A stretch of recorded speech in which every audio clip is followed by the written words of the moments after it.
Quack, quack. I have never needed counseling for a book that I've read.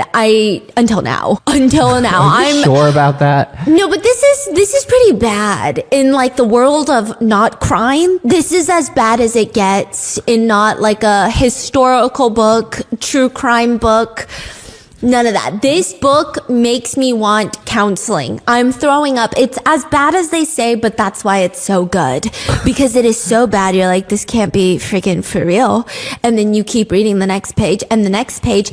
And now we're here, you and me, baby, because I cannot suffer alone. One thing I will never do is suffer in silence. My voice box actually works better when I'm sick. I have better voice clarity when I'm sick. I actually get louder as my pain grows bigger. These two things are directly related to each other for a very specific reason.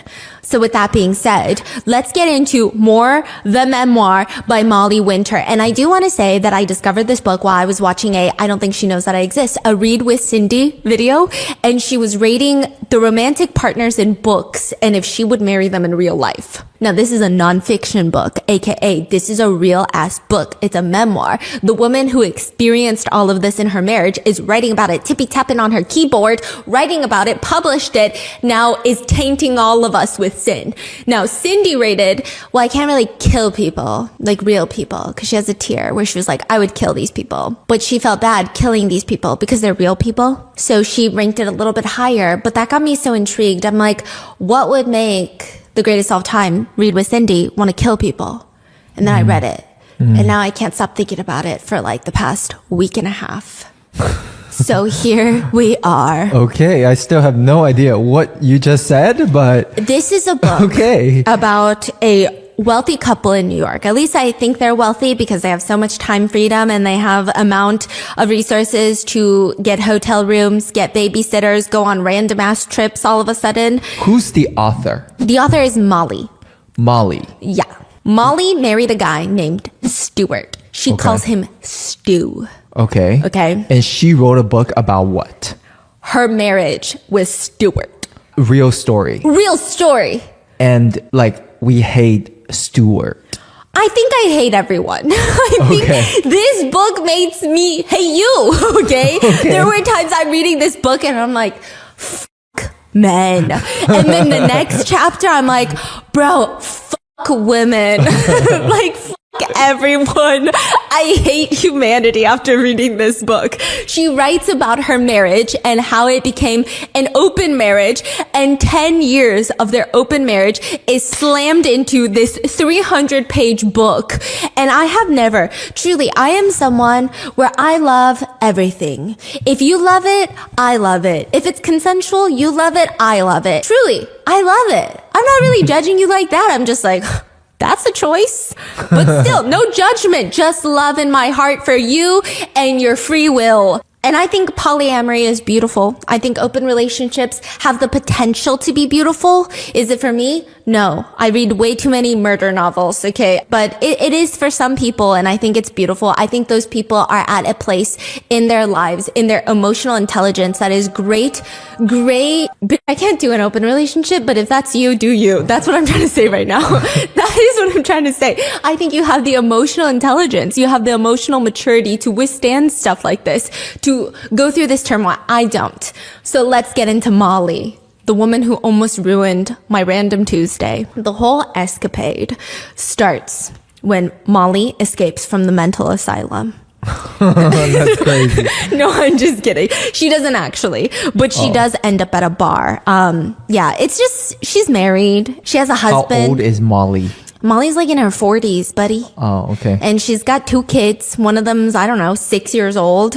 The kids are like kind of part of the book, but not really kind of part of the book. And this started 10 years ago. Oh, yeah. Okay, so we're starting 10 years ago right now. Flashback to 10 years ago. She escapes from the mental asylum, which is her husband that she low-key kind of wants to fucking punch in the face.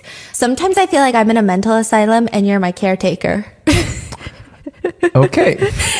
Sometimes, like, when you bring me vitamins at night, I'm like, oh, that's just my nurse coming to feed me my pills. And then I go back to my little mental asylum shenanigans. You gotta stop breathing sometimes. You know? Touch some grass. So Stuart, her husband that she kind of wants to punch in the face, tells Molly he's going to be home early that night, which she has a pickle about this. And I didn't know this was a thing until my sister had 2 kids. Early to Stuart means early enough that Molly is still awake, but late enough that he doesn't have to shower their 2 sons and help put them to bed, which according to my sister is absolute hell on earth. The planet is on fire every time she tries to put the girls to sleep. That's early to Stuart. And when he gets home, she knows what the schedule is going to be. He's going to want to do it. And she doesn't want to do it with some fucker who comes home after she has to put the kids to sleep by herself. Back then, when they were married without kids, they used to do it 3 times a week. This is Molly and her husband, not my sister and her husband. Calm down, okay? They used to do it like 3 times a week. And now they're lucky if it's twice a month. And it's probably not even the good stuff. It's probably the, let's get this over with type of stuff. It feels like a wifely obligation. And Stuart feels like Molly's not that into it. So he tries to spice it up. But his version of spicing it up probably just pisses off Molly because his version is just a surprise finger in the bum bum. What? Yeah, he's like, let's spice up our marriage. Surprise! Finger in the bum bum. Okay, why are you giggling? Yeah. Well, so she's grabbing her jacket and running out of the house the minute Stuart comes home that night. Because she's like, I'm not trying to get a finger in the bum bum.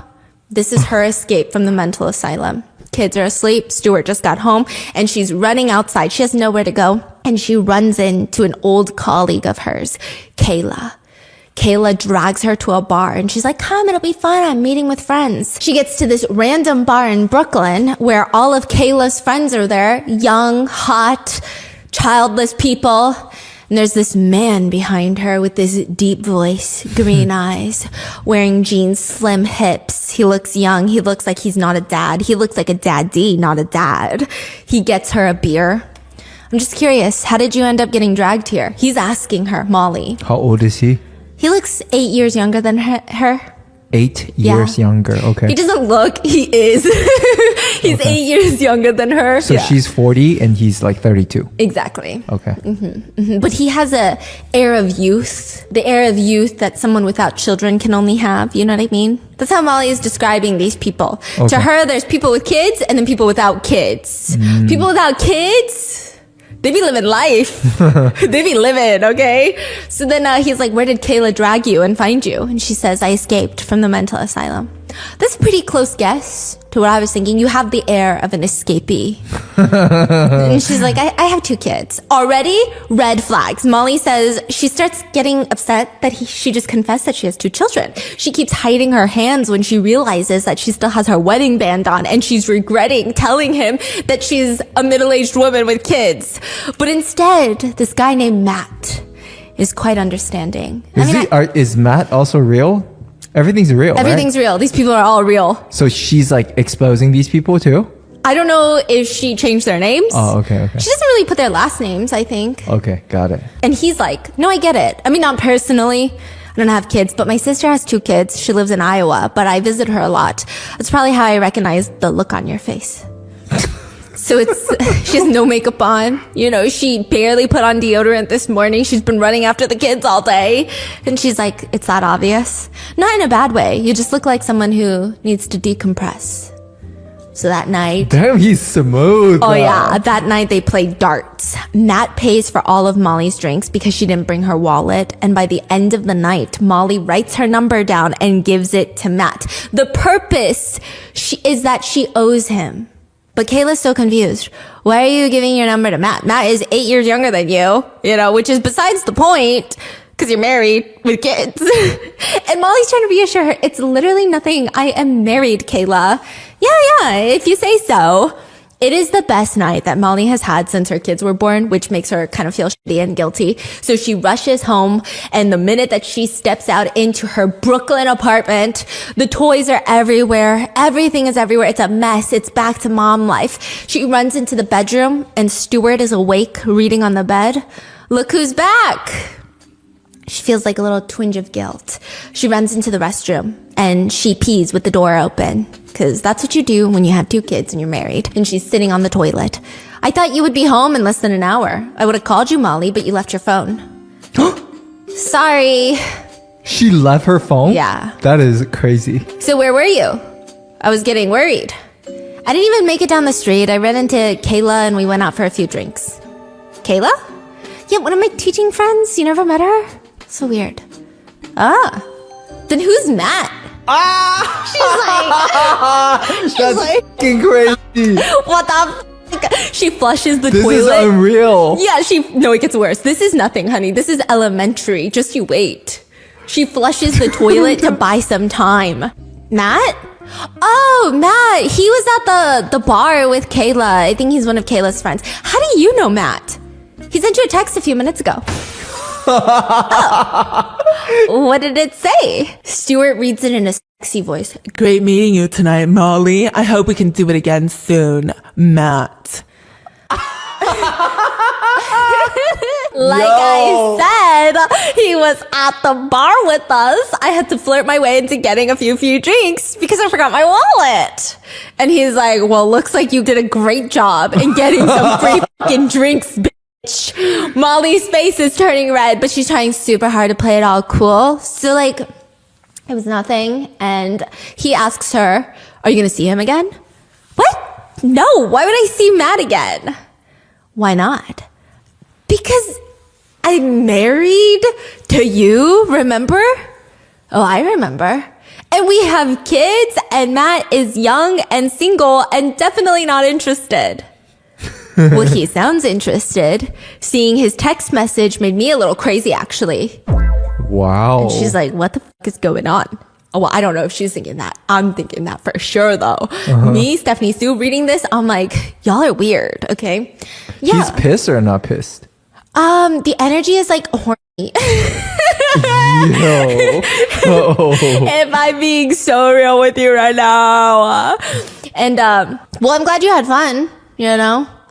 And she's like, yeah, well, it's not happening. I'm not going to see him. And Stuart tells her, it'll happen if you let it happen. So I've decided that you can go out with him again, so long as you tell me everything. He wants her to porky Matt. And he wants to know about it. Oh, yeah. He wants to hear the details and think about it and talk about it and do all sorts of nasty stuff. He wants to sit in the chair in the hotel room. That's facing the bed, that singular armchair, the CUCK chair. He said, that chair, I call Dave's. That night, Molly can't sleep, okay? She's So this is the imagining- first time Molly heard about this fantasy of his. Yes. Okay, got it. And so she can't sleep. She's thinking about Stuart. She's thinking about Matt. She's thinking about Stuart. She's thinking about Matt. And nothing happens for the next few weeks. Molly and Stuart, they do it here and there. But the whole time, she's just imagining that it's Matt instead of Stuart. Damn. And so finally, she texts Matt back. And he asks her when she's available to grab a drink. And that night, she's in bed trying to very casually tell Stuart about it. Matt asked me to get a drink with him. Yeah? What did you say? I didn't respond yet. Well, I'm into it, baby. I promise. It's okay. Are you sure? I'm sure. She's trying to text Matt about Friday, but she wants to keep it chill. And now she's stressing out because she can't even talk to her friends about how to respond to him because all of her friends are married and with kids and they know that she's married and with kids. How do you tell your best friend? No. Like my husband actually wants me to. Okay. So Friday rolls around. She's so nervous. She can't even eat. Stuart is going to work late. The babysitter is coming. And right before the date, Stuart texts her, have fun tonight. I'll be thinking about you. ... This is her husband. They meet at the same bar. They hug. It feels like youth and freedom and desire, according to Molly. She finally feels pretty. She says it's interesting because Stuart used to make her feel pretty, but not anymore. And it's not even his fault. He still tells her that she's beautiful, but motherhood drained the pretty out of her. That's how she feels. She can barely focus on what they're talking about. At the bar, all she's thinking is, oh my God, our faces are so close together. And once in a while, their knees will keep touching each other. And then it hits her. She's like, how long have you lived in Brooklyn? She's asking Matt. Oh, my girlfriend and I just moved here a few months ago. Bro. We have a place nearby. How about you and your husband? What And is suddenly, going on? Yeah, she's like, the floodgates open and it feels like my husband, Stuart, is just sitting right here. And she starts rambling. She goes into mom mode. She goes into wife mode. Oh, we moved here right before Daniel was born, and Daniel's 6 now, so 6 years ago. And we're actually moving to a house soon, so I think we really like Park Slope. We're going to stay for good. We're going through renovations. It's a huge ordeal, but it'll be nice to have some more space. Who is she? Suddenly she sounds like regular Molly, and she can't even help it. And this is a sobering thought. She pays for the tab and just leaves. She's like, I can't do this. What was I thinking? This is insane. Wait, Yes. so I'm sorry, clarifying. Why?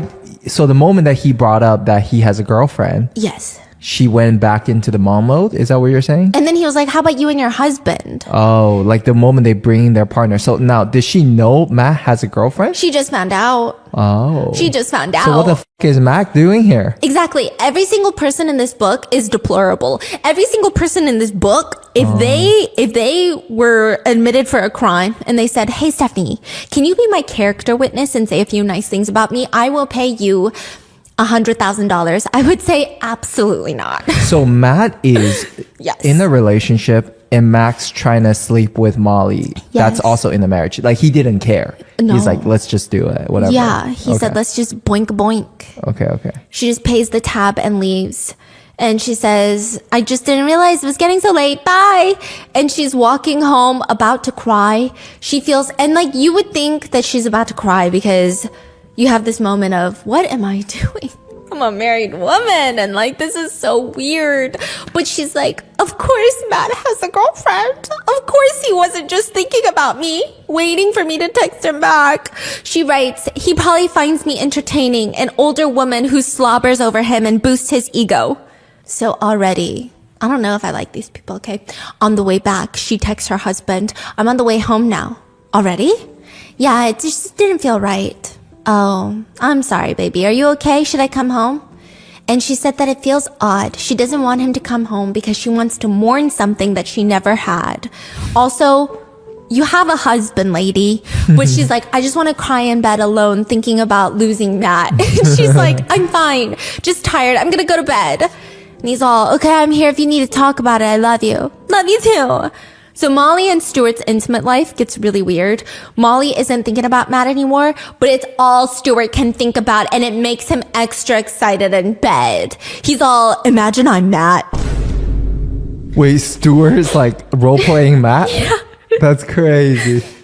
Yeah, and then he calls Molly a CUNT in bed, and then she starts crying. I'm like, who are these people? Whoa. She just like bursts into tears in the third act type of crying. Are you mad at me? Oh, no, I didn't mean that in a bad way. I'm just like, I like imagining you with other men. It's part of what turns me on. But they just want different things with Matt, she says. For Stuart, he wants Matt to pork his wife. For Molly, she wants Matt to go on dates with, to cook dinner with, to have romantic hand-holding sessions with. Oh. Yeah. Then a year passes. There's going to be a surprise birthday party for Kayla, and she is invited, and so is Matt. Molly quickly RSVPs, and for the next 2 weeks, she keeps checking the email RSVP list to see if Matt is RSVPing. Oh my goodness. And finally, the party rolls around, and she's reaching for the pitcher of beer, pouring herself a glass when she hears the voice behind her. Hey, can you pour one of those for me too? She turns around and it's Matt. Eyes are glistening. Sure. How have you been? Fingers touch when she passes the beer. Electricity, sparks fly. I've been good. How about you? See, this is why I can't read nonfiction unless it's like, well, I just can't read this type of nonfiction. You know what I mean? Because these people are too real. These people are too real. I like my books where the love interest is, first of all, not married with a husband. Everybody's single. And then it's like a man in a suit walks into a bar. He just inherited $25 trillion. You know, but then this one is like so just real life. Just, I've been good. What about you? Like it's so normal. Okay. Good. It's been over a year since they saw each other, and that night they get drunk and they get this private small karaoke room inside the bar, and they sing a duet. Oh. Just them two? Just them two. And as they're singing a duet, he comes up behind her, pulls her towards him. He rests his chin on the top of her head and her butt fits perfectly into his waist. No way. Oh way. Oh yeah. She said all that? Yeah, she said all of that. And when the song is over, he says, best $10 I ever spent. Which again, see, this is why I can't read nonfiction books. Like, I need my men to spend, I don't know, $5 trillion on me before they can fall in love. Like, the man needs to give up his fairy kingdom for her first. And I'll be like, fine, I will approve this kissing that you guys are doing now. It's fine now, okay? And so they're staring at each other, and it's about the time to kiss, but instead, she's like, I gotta go. She leaves, and at home, she's freaking the fuck out. And of course, her husband notices. He's all, you haven't done your eyes like that in a while. You look nice. And she's trying to be all busy, but all she can do is she wants to go to bed and replay the night's events over and over and over in her head. But Stuart, her husband, is bothering her. He's following her around. And finally she tells him, okay, Matt was there. Molly, I know you're not that hard to read. So what happened? He kept refilling my glass without realizing how much I had to drink, and I promised to sing a duet with him. I didn't think that he would hold me to it, and before I knew it, he put his arms around me, and Stuart is loving it. Stuart's like, hey, you know what Matt is probably doing right now? And she's like, what is he doing right now? He's probably on the couch thinking about everything he wishes he did with you. Dude, this is like Yeah. crazy. Yeah, and then Molly closes her eyes and they do it. Her and Stuart, her husband, do it, but she closes her eyes and she's not imagining her husband, she's imagining Matt. The next day, she tells her like mom friend about what happened with Matt, and she's all, and Stuart wants me to sleep with him. It turns him on. And at the end of the play date, her friend slips her a business card. Look, I'm not telling you what to do, but it's a really good therapist I used to see. Yeah. They were like, you need help? Yeah, so they hug. And as she ushers her kids out of the house, she's like, you know what?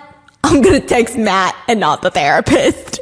And she's all, hey there, what are you doing later? And they start talking and she's like, well, I got to take the kids to the playground. And he's like, well, why don't you put them to bed and meet me at this new bar that I've been trying to try? And they decide to meet at 9 p.m. Bar.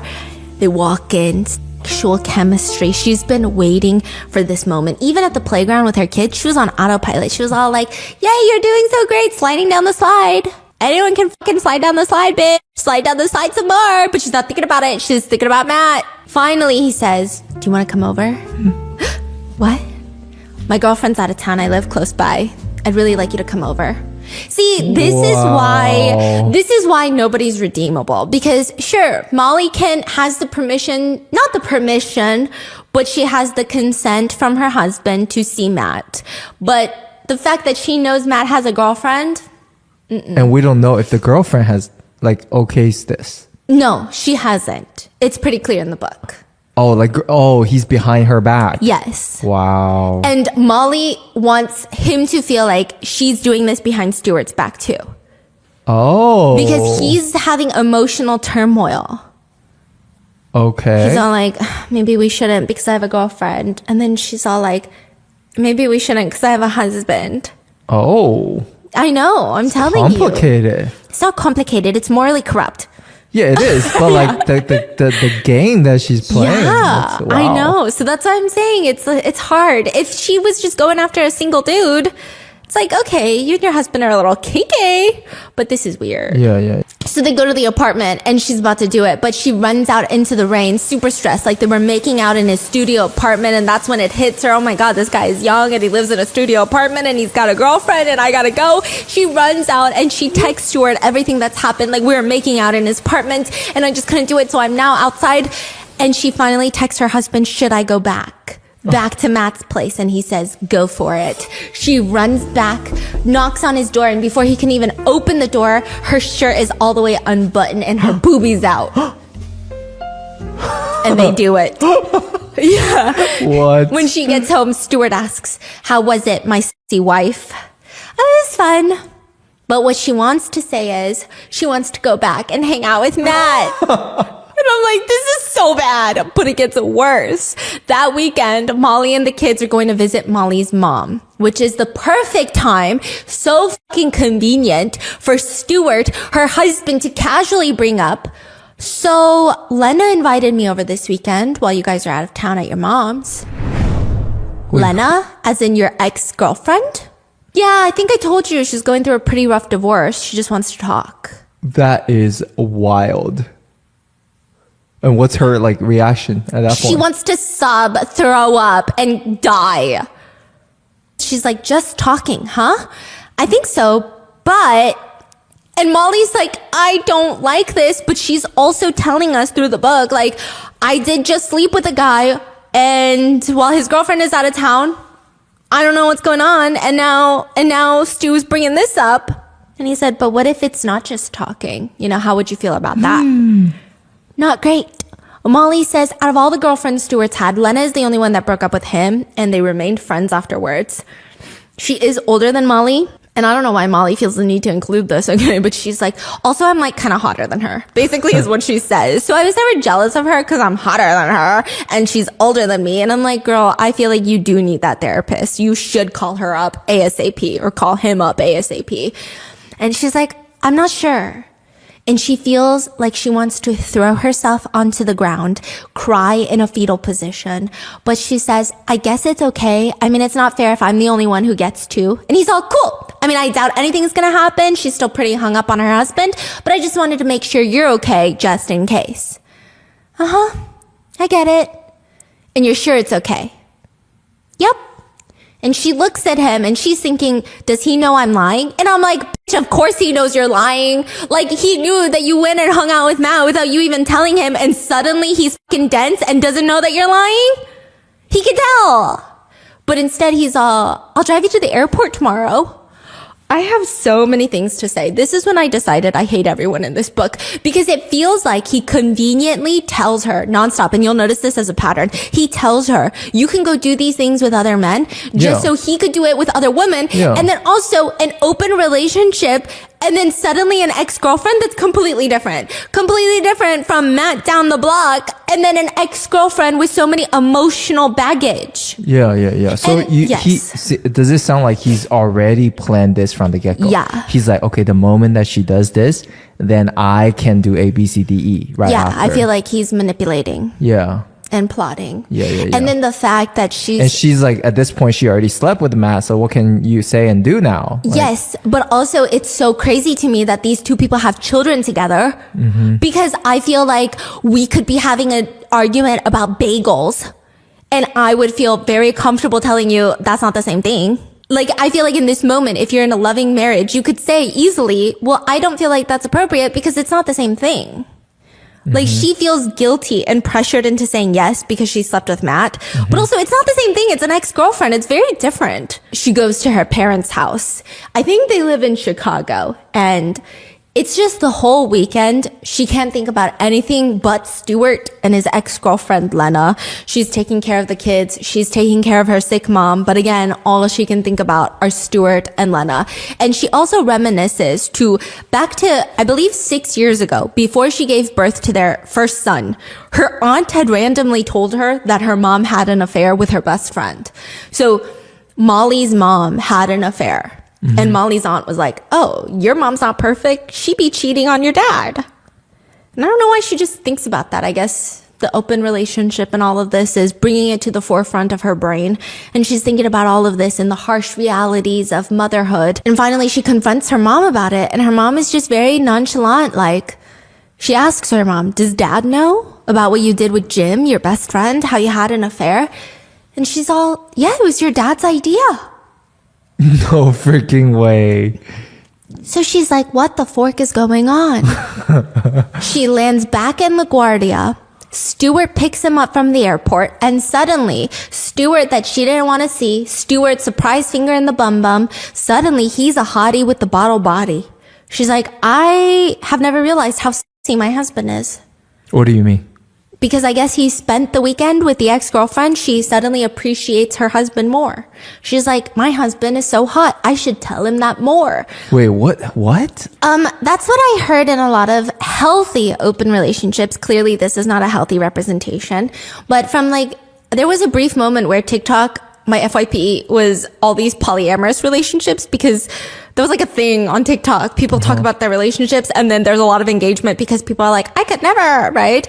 And everyone's saying you find your partner hotter because other people want your partner. Oh, yeah. Okay, got Yeah, it. so then she's all like, he's so hot. He's got such a tight ass. And I'm like, What? this is a lot going on right now, okay? When they finally get home, the kids are in their rooms, and she asks him the question that she's been dreading, and she's all, did you sleep with her? And he says, yes. She collapses onto the ground, fetal position, which, you know what? How the f is that fair? Again, this is his ex-girlfriend. It almost feels like he set it up. And she's so distraught about it. But that night, he's mad at her. They sit on the couch. And he seems agitated. And he tells her, I don't know how to talk to you about this. I don't want to feel guilty about doing something you gave me permission to do. Of course. Imagine being fetal position crying and your husband is like, well, you told me I could. And he says, I don't think that I should have told you about Lena.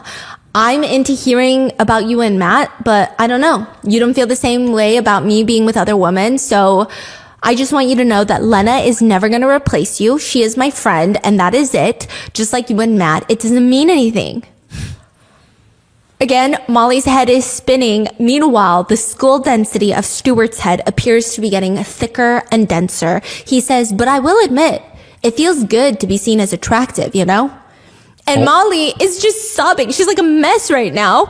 Because kind of true, she says she doesn't remember the last time she told Stuart he's sexy, but regardless.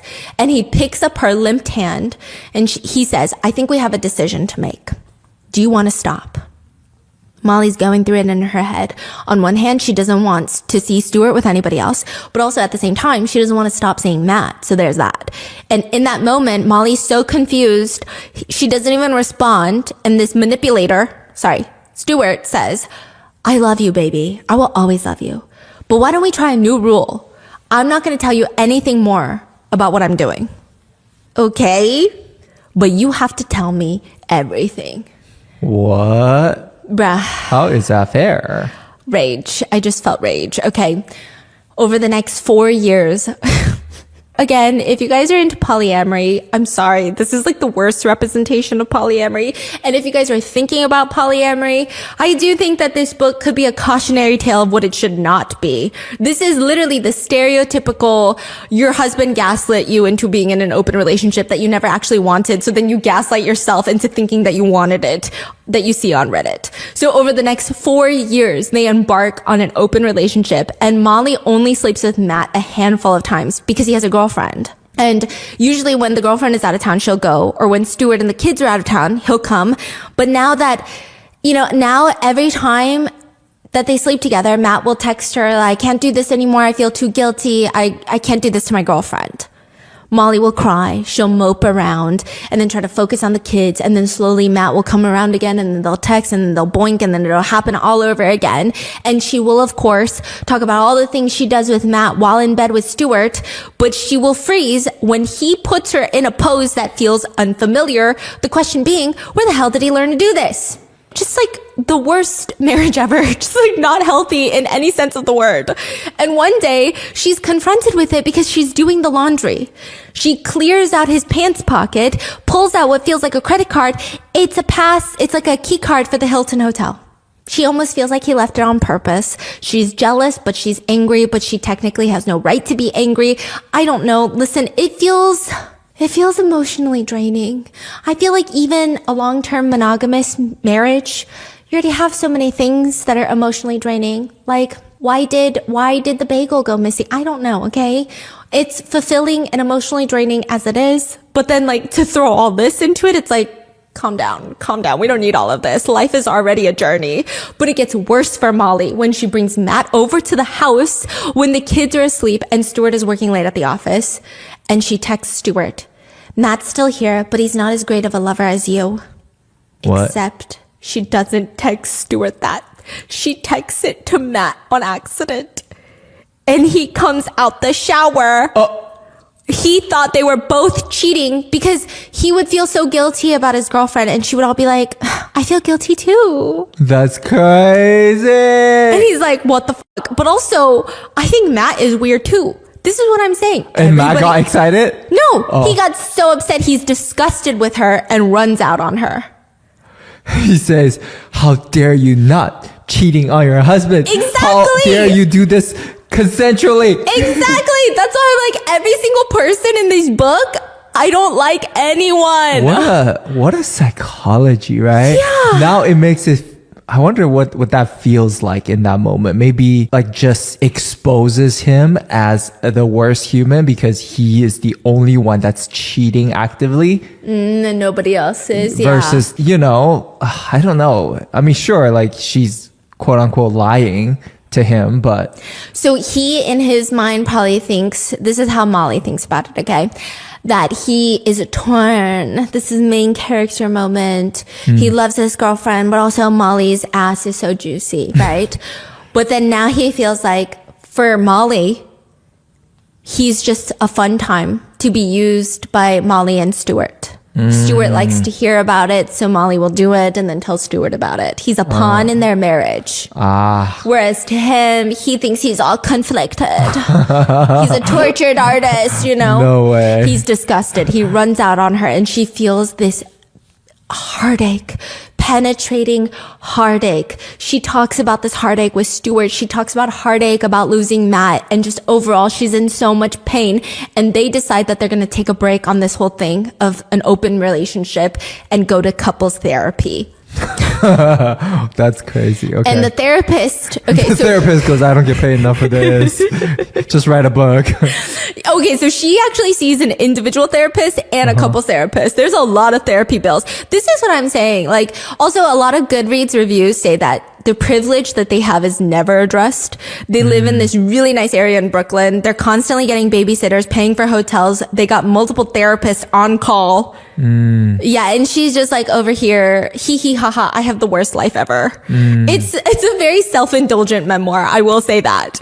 And so she goes on to tell the therapist, and the therapist, her individual therapist, just tells her, I mean, you've told me why Stuart wants an open relationship. You've told me why your parents kind of had one. Yet you've to tell me why you want an open relationship. So in this really weak moment of wondering, do I want a relationship that's open? She calls her mom and asks, do you think sleeping with other people will ruin my marriage? And her mom says, definitely not. Well, how can you? Definitely not. It's crazy. She's like, well, how can you be so sure, Mom? And she just explains, because you and Stuart have two magic ingredients. You guys talk to each other and you love each other.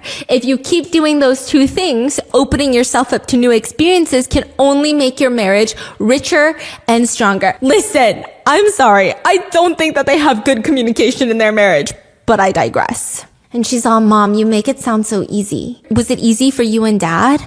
Didn't Dad get jealous? Didn't you get jealous? She says, I can't speak for your father's experience, but I will say it's not easy. Not one bit. We sometimes stayed up all night talking things through, but if I had to do it all over again, I wouldn't change a thing. But Mom, you and Jim, the guy that you had an open relationship with, we're best friends. You guys are still friends. The guy that you were porking on the side. Maybe that's why you have no regrets. I barely know Matt, and he's so upset with me. Oh, sweetheart, don't you worry. There will be many more. There will be many more, Matt? Yeah. Oh, that's so bizarre. Like I said, everyone is weird. Okay? Just, I don't know. Okay, here's what I think is weird. It's not the fact that her mom is also in an open relationship. It's the fact that nobody is honest about anything. I don't think an open relationship is for every marriage or for everyone. And like clearly the way it happened for Molly, I feel like a good mother or a good friend would tell her, this feels a little gaslighty. Like you should really think about it. It's only your decision to make. But instead everyone's like, fuck yeah, it's the only way to live. It's so bizarre. Okay. And that's when Molly realizes it wasn't just once that her mom had an affair or whatever. So this next thing she decides, okay, I am going to have an open relationship with my husband, Stuart, but I'm going to make rules. So here are her rules. Don't date an ex-girlfriend. Don't date an ex. Don't date anyone in the neighborhood. Don't date anyone that lives long distance. Don't date anyone you work with. Don't fall in love. Only go on a date night when I also have a date. So she's telling Stuart, you can only go on a date when I have a date. No going to anyone's house. No daytime dates. No sleeping over. No dating anyone you might fall in love with. No playing chess or watching a movie, because those are things only we do. Don't date anyone too young.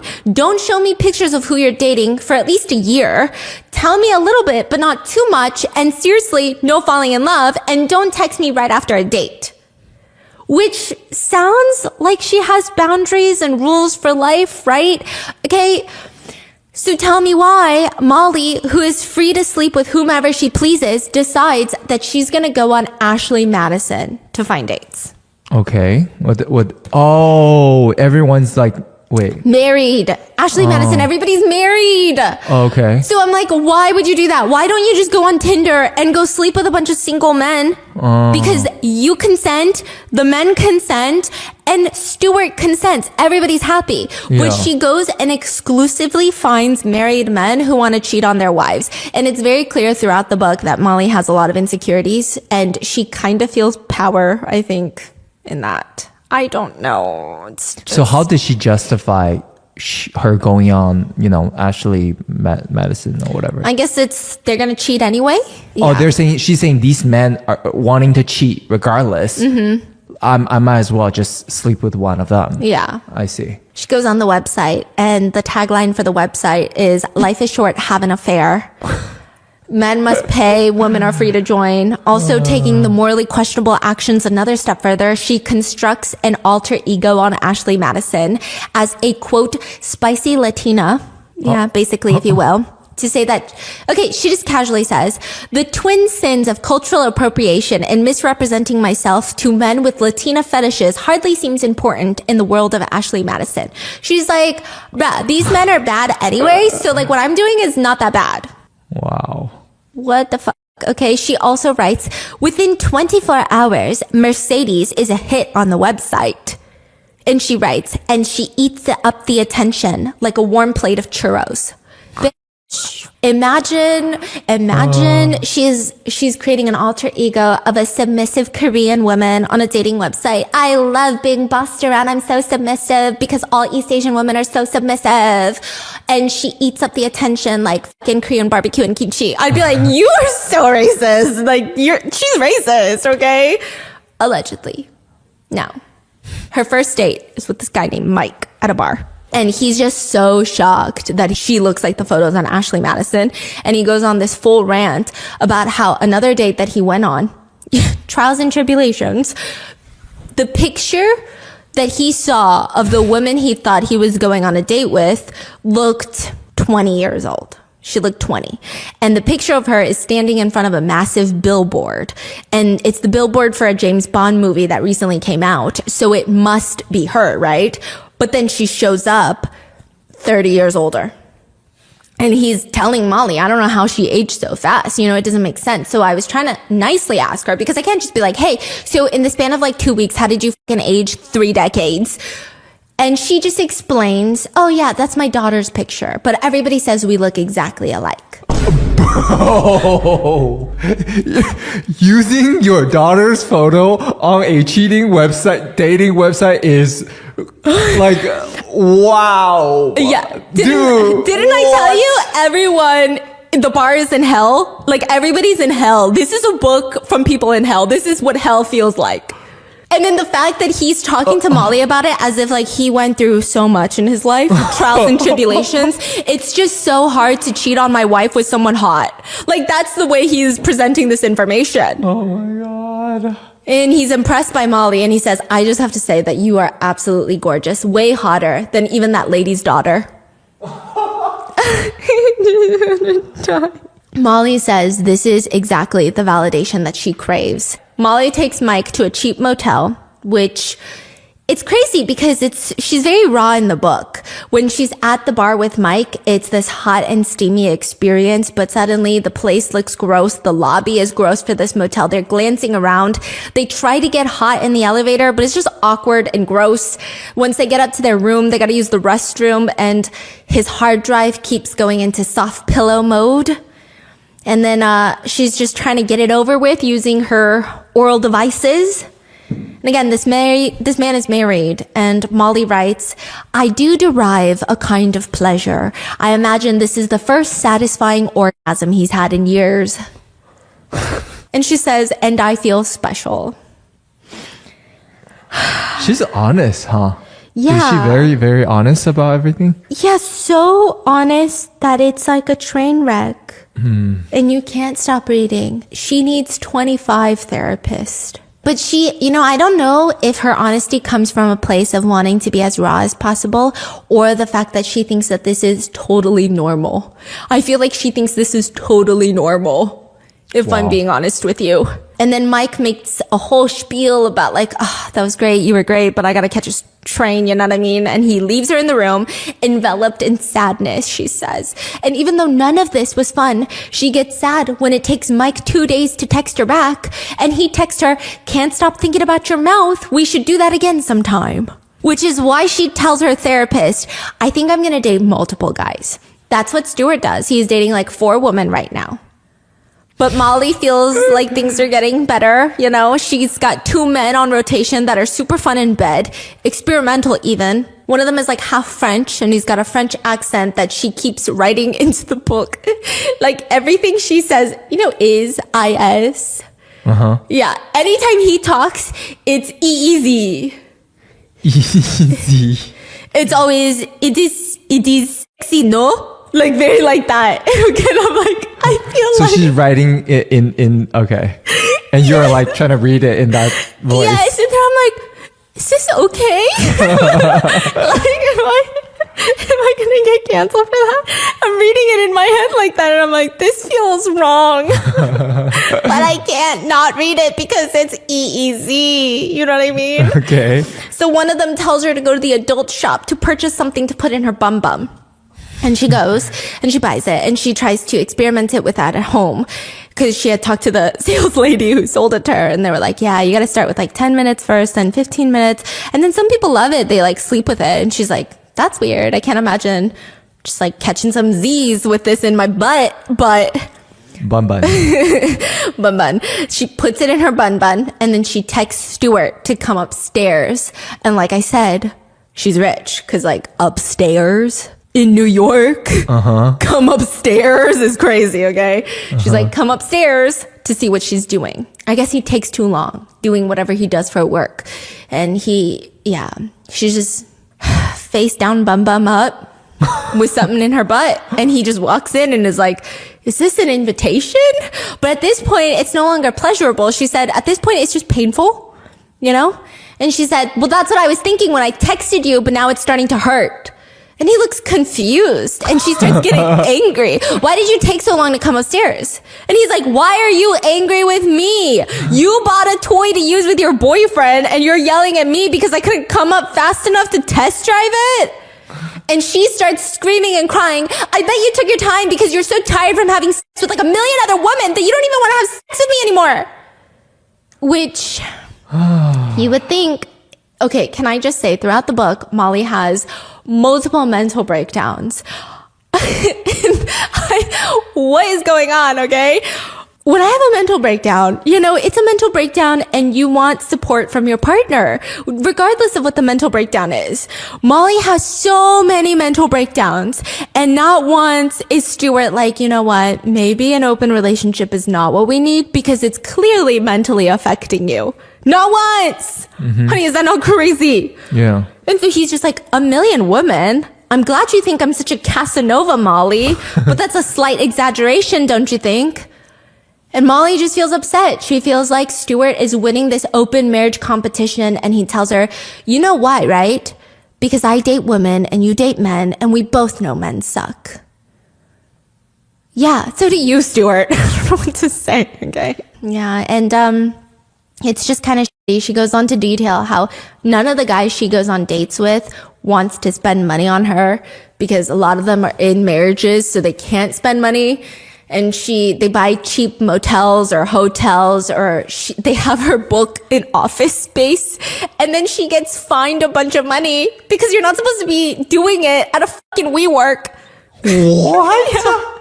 How do you even do that? Yeah. On the table? Yeah. And Stuart is out here paying for dinners before every hotel room date. Also, one of them keeps slipping out protection while she's not looking and putting both her and her husband and all of his partners at a health risk. She also does not tell Stuart about it. It's just, everyone is deplorable. Everybody is deplorable. But she does tell him that one of her guys asked her to wax, which is a huge insecurity she has. What's wax? Wax down there. Oh. Yeah. And she asks Stuart, her husband, if his girlfriends are waxed. Again, these conversations are like a nightmare. Nightmare. You know, at some point, I have to think Stuart is her husband. At some point in the book, he's going to behave like her husband, right? No, we're like 100 pages in, bitch, okay? And he just says, yeah, they are. And he says, but I'm fine with it either way. I like your little bush, hobbit. You're my little hobbit. He calls her hobbit.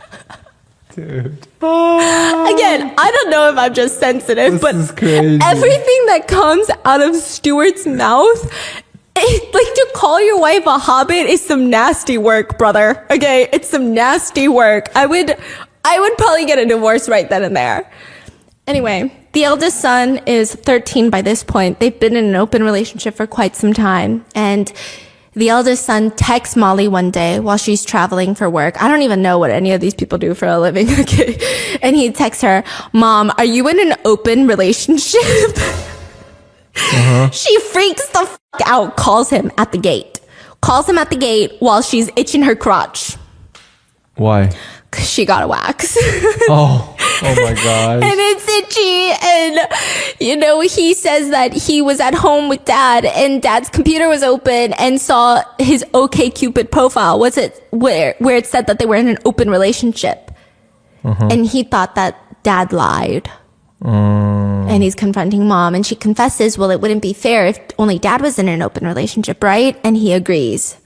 And I'm like, how is any of this normal? Like, how is any of this okay? But life is getting for Molly because instead of feeling empowered, she just feels used by the guys that she's dating. She feels like a booty call. She doesn't even get a glass of water afterwards, just getting kicked out. And she can't help but wonder why. Why is Stuart having a blast and she's not doing so hot in this open marriage thing? Her escapades are just getting worse. She starts going to the Liberty Inn with one of the guys. The furniture is covered in plastic.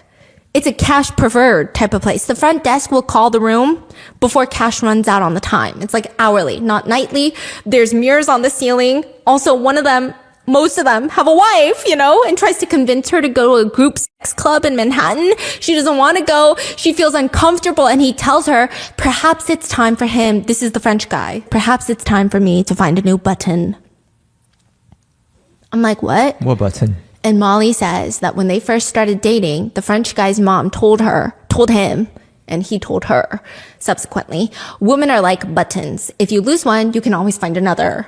This man is married. Damn. This man is married. So she says no to a sex club. He gets very offended, tries to manipulate her and tries to guilt trip her into going to a sex club. And she says no. And he says, okay, time for me to find a new bitch. That's when she has a full-blown mental breakdown. And that is how she and Stuart find themselves at a nice old lady's office, a couples therapist. Molly starts talking first. We're here because I don't want to be in an open relationship anymore, but Stuart wants to be. Stuart tells the therapist, it's not that I want to keep the marriage open regardless of Molly's feelings. It's just she's unhappy right now and I get it. What if she gives it time, she will find somebody new and feel differently. So Stuart is arguing that Molly wants to constantly close the relationship nonstop when she's having a bad time with her guys. But then the minute that she's having a great time with the guys that she's seeing, she loves an open relationship. But Molly's like, I don't want someone new. I just want you, Stuart. And he says, you have me. You always have me. Well, it doesn't feel that way. I feel so alone. You're not alone. I'm here right next to you right now. Which, what the fuck? The fact that she's crying and he still says that is kind of insane. So in couples therapy, she tries to tell him, I want you to take me to breakfast. Last week you took Beth out for breakfast and it hurt my feelings because you and I never do that anymore. And I love breakfast.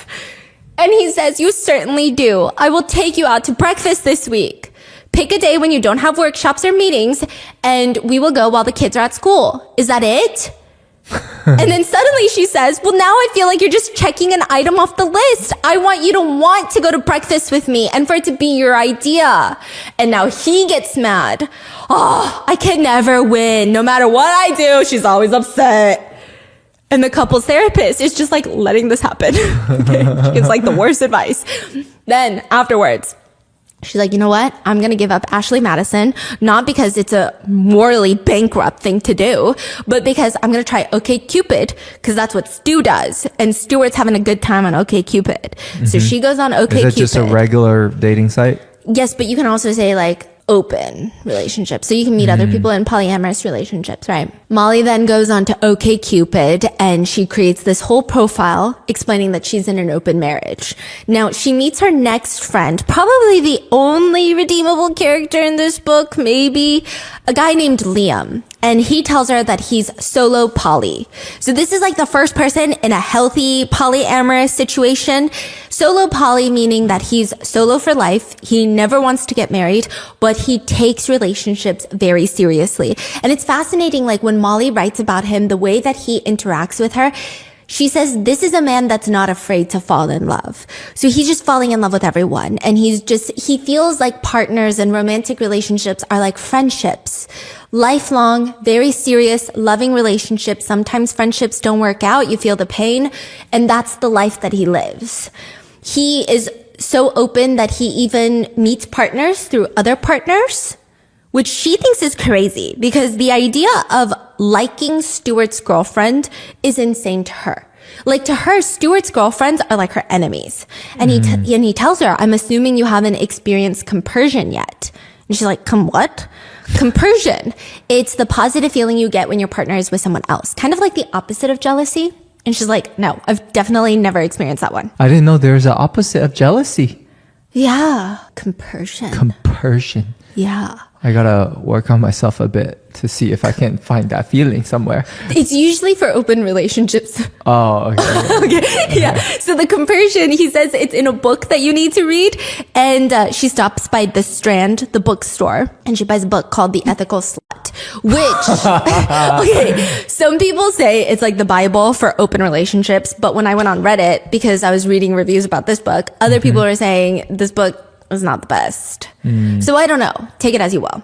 And it's the practical guide to polyamory, open relationships and other adventures. Now, according to Liam, polyamory is it's supposed to be a good feeling. Everybody's supposed to have fun. There's not supposed to be negative aspects. So he invites her to poly cocktails where you meet other poly people, to which that night she casually asks Stuart, well, I don't know what their kids are doing. Oh, they're on their way to see the kids at the kids' play. So they're getting dinner before they go to the kids' school to watch the kids having a play. And he's like, oh, yeah. I was dating a girl named Tinkerbell. And she's just like, okay, I'm going to go jump off the roof now. And he's like, yeah, I was dating a girl named Tinkerbell and she took me to poly cocktails. I wasn't really into it because it felt like everybody goes to poly cocktails so that you meet other poly people. And then you go to a second location where you just have like a big orgy. And then she's like, so why weren't you really into Tinkerbell? Oh, she's got tattoos all over her back and her nipples are pierced. And you know, I'm not that into that kind of stuff. First of all, it's hot, bitch. Okay. Second of all, what? And she's like, was there anything you liked about poly cocktails? And he said it was fun. You know, the part where you just like watch everyone do it all together at the same time. He said it's having a front row ticket to your own intimate video. This is the type of feeling. So she's like, okay, maybe not my type of thing. Then the next person she starts dating is a guy named Carl because Liam is too healthy for her, I think, is the feeling I get. I don't know. She starts dating a guy named Carl who is engaged to a woman, Martina.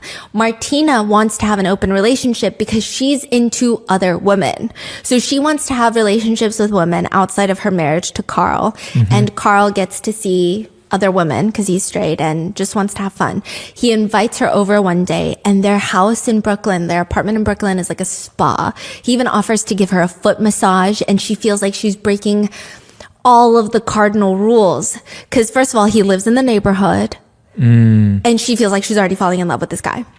His sheets are hotel grade. The lights are dimmed beautifully. Candles are lit. And it is the biggest, best destination she's been to in her entire life, she says. I know. Wow. And then she turns around and she's having like a post-happiness glance and she sees this giant portrait on the wall of a naked woman with like a perfect supermodel figure. She's like, who's that? Body like a cello, the instrument. Carl's like, oh yeah, that's my wife, Martina. Okay. So she's jealous. She goes home and she feels like she's falling in love with Carl. He hung his naked fiance portrait Yes. on the wall. Yes.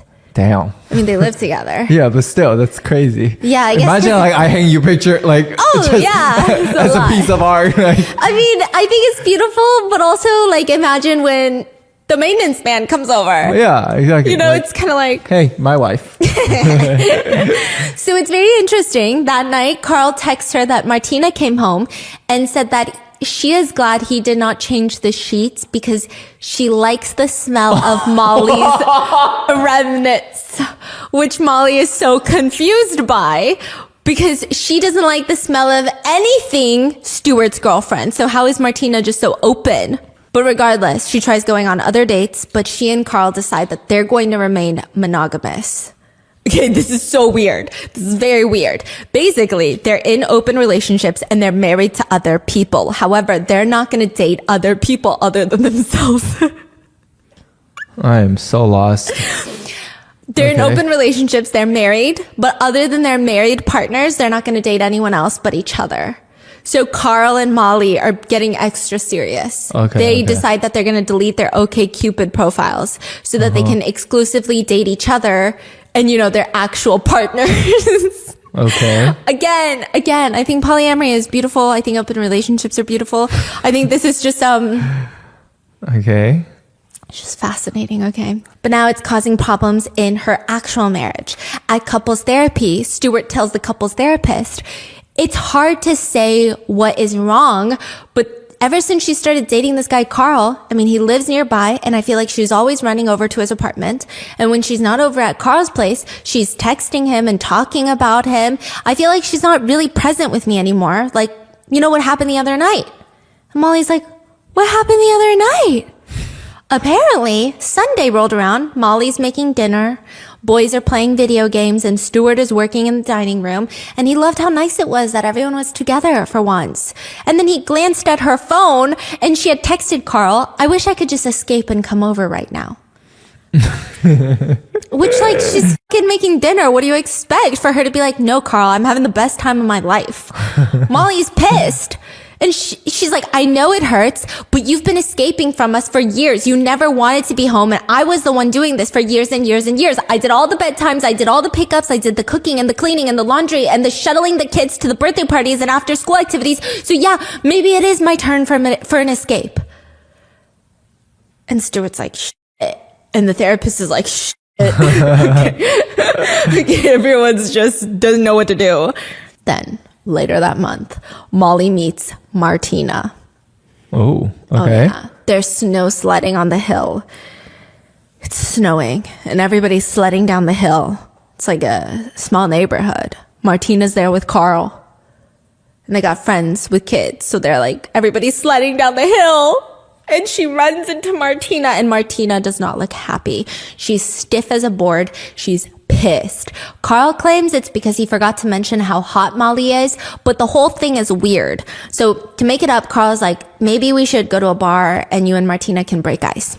They go to the bar, and Martina is very weird. She's just weird. She just seems jealous and angry all the time. Carl tells me you skipped a grade. Are you like a genius or something? Oh. Definitely not. Well, Carl seems to think you are. Well, that's because he doesn't speak English. So he's like German. And she's like, haha, that's so true. And she starts giggling. It's weird. They're like bonding over making fun of him. She also makes fun of her own husband, Carl, the whole night. Martina does, about his weight, his lack of a steady paycheck, his poor English, everything. Wow. But at trivia night, Molly is answering all the questions correctly, and it's at the bar. It's trivia night, and it's pissing Martina off. And at the end of the night, Carl offers to walk Molly home, and Martina looks really pissed off, to which Molly says, no, it's okay, Carl, you don't have to do that. And Martina glares at him. No, he will walk you because that's clearly what he wants to do.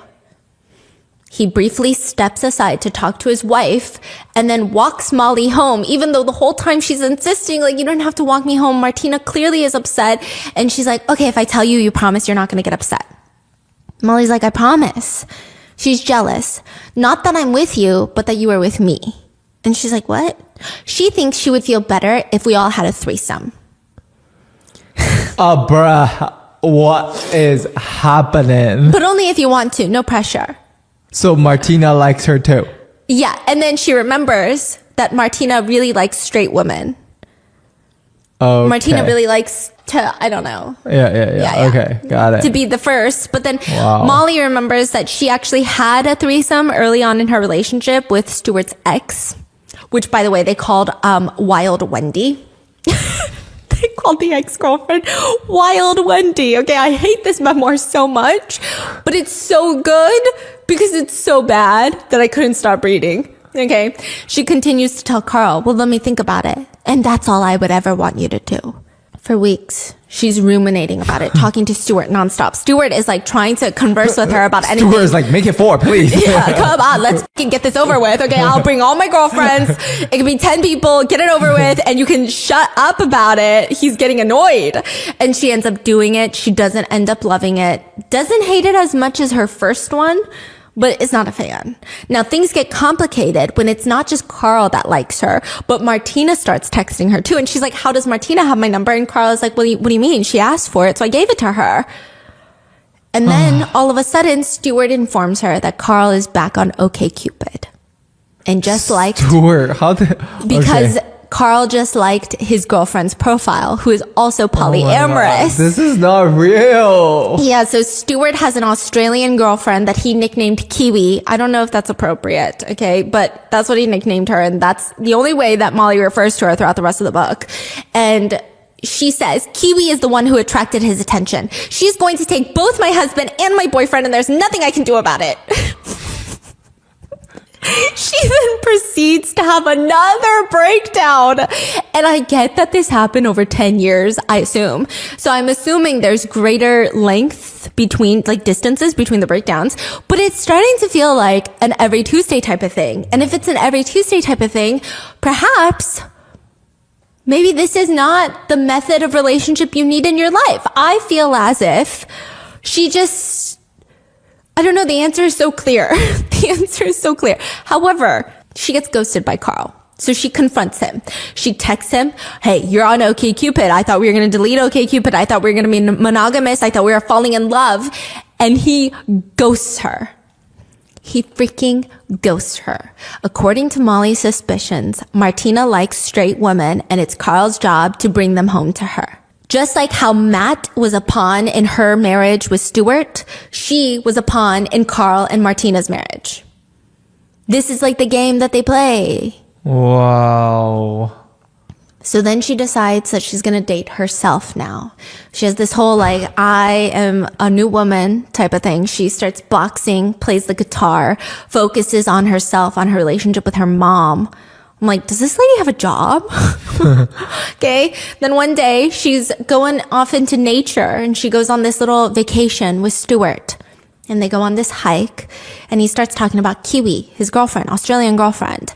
And he says he found this trail because Kiwi loves it and her kids love it. And Molly gets pissed off because her kids are like fucking 5 years old and it makes her annoyed at herself because her kids are playing video games, but Kiwi's so fucking perfect. She takes her kids out into nature all the time. And he keeps going, did I ever tell you that one time Kiwi punched Evan, her husband, in the face? And she's like, no, why are we talking about Kiwi right now? No, you didn't tell me. A few years ago, when they first opened their marriage, Kiwi went on a bunch of dates before Evan even found anyone he wanted to date. So when he finally goes on a date with another woman, with Kiwi's full blessing, as soon as he gets back home, she punches him, closed fists, almost broke his nose, square in the face. Why the hell are you telling me this right now? Why is Kiwi's anger so goddamn amusing and my anger is something I'm never supposed to talk about?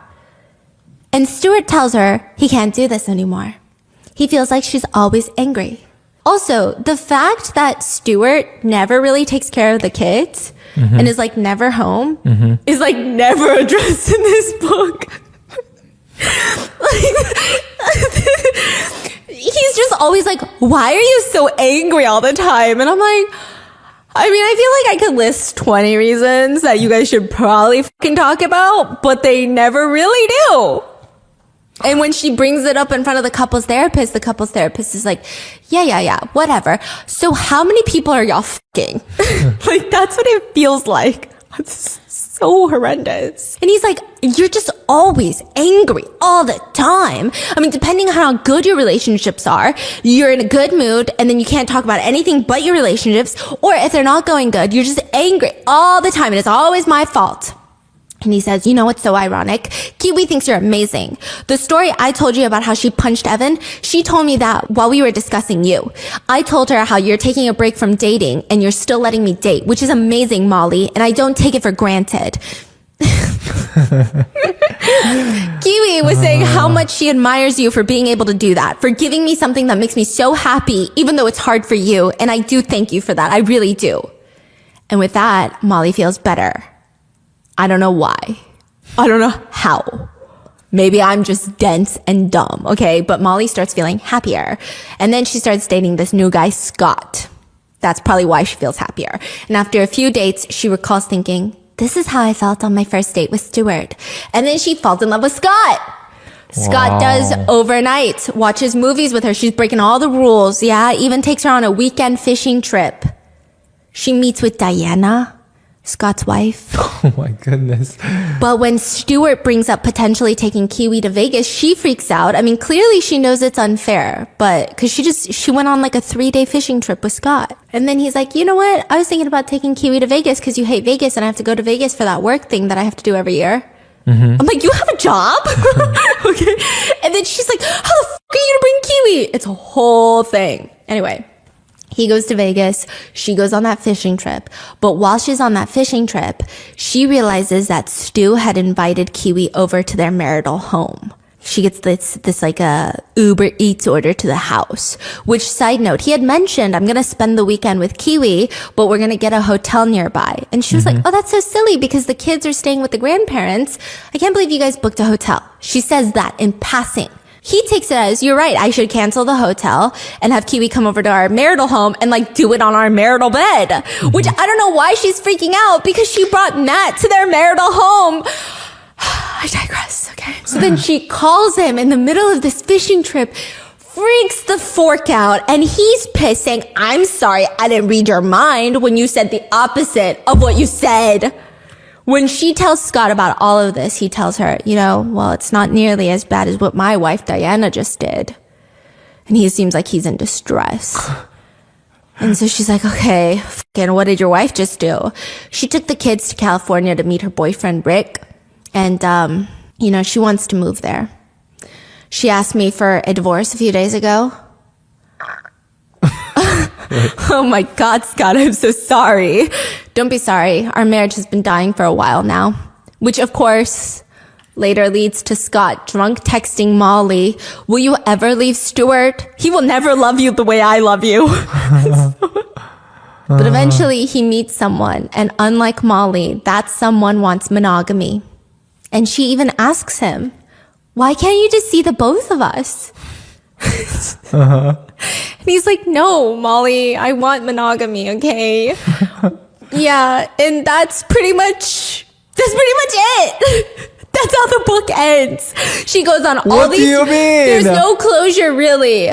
Oh, this is like an ongoing case. They're still in an open relationship. It's an ongoing case. Yeah. And, but the book will say some crazy ass things like, our love for other people only seems to make us love each other more. And while I've seen people in open relationships say that, like on TikTok and on Reddit, right? For some reason, some of those people, I believe them, right? I'm like, bitch, where? Where do you and Stuart love each other? I don't see an ounce of love. It's just like crazy. She also says, yes, I love Scott and I love Stuart. And yes, there will be more. My heart is open enough to hold it all. So here are my qualms about this book. I think, again, open relationships are great.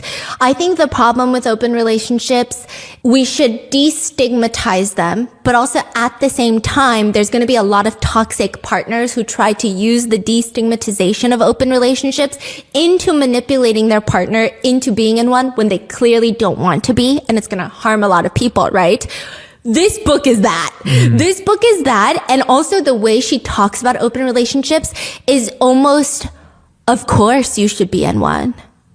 When it's like, I've just seen you have 25 mental breakdowns, and I haven't seen a moment in this entire memoir where I thought, aw, she seems genuinely fulfilled in life with herself, with her marriage, with her children, with her partners. And yet she's like, my life is better and fuller than anyone else's because I'm in an open relationship. It's like she's gaslighting herself into thinking this is the way of life. Yeah. It's the craziest memoir I've read that does not deal with actual crimes. So Yeah. why do you think she write? Why did you think she write this? I don't know. I think she's probably going to transition into like having a podcast about polyamory and then like going on other people's podcasts to talk about polyamory. But I think she's in for a rude awakening because I don't think the polyamory community accept her because they're like, that's not what we stand for. Like, this is not what it's supposed to be. I think Liam was probably the only example of a healthy polyamorous person. It's also like feels kind of alarming how many of them are out there. Like the way that she just like every single person she meets or It's like cheating on their wives. Yeah. It's just like, Yeah. there's so many. So many bad people. That's It's like, like are we the minority here? Like, Is nobody happy in their marriage? Like, what's going on? Yeah. So please don't let this be a representation of polyamory, but also let this be a cautionary tale for people whose relationships clearly don't need to be open. What are your thoughts? Yeah, no, this book made me hate everyone. Let me know in the comments what are your thoughts, and I'll see you guys in the next one. Bye.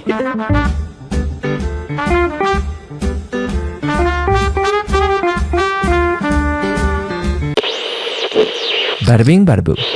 We're going to be talking about a lot of different victims today, and a lot of them wanted to remain anonymous. In some sources, you can actually find either their last name, their surname, or you can find their full name. But just to make it a little bit better, we're going to call them student number 1. It's just going to be easier to follow because there's a lot of stories to get through today. Student number 1 made maybe only one mistake, and that mistake was picking up a phone call. I mean, it's not even really a mistake. By most people's books, people pick up their phone calls all the time. That's the purpose of a phone. But to these 5 insecure, power-tripping bullies, it was the biggest mistake that she could have made in her entire life. June 2017, student 1 gets a phone call from a girl in her class's boyfriend. So some random dude in her class calls her, and I'm not even sure why he called student 1. Either it was random, maybe he had to ask her a question, maybe he wanted to talk to her, or maybe the girlfriend told him to call. I really don't know if it was a setup. But he calls student 1, she picks up, and that's it. There's no cheating, there's no affair, there's no flirting, nothing. Student 1 simply picked up an incoming call. And that is why 5 girls in her grade decided to beat her an inch of her life the very first time. They forced student 1 out of her house, hit her with flip-flops, demanding to know why she would even dare pick up this guy's phone call. Like, what's wrong with you? Are you a slut?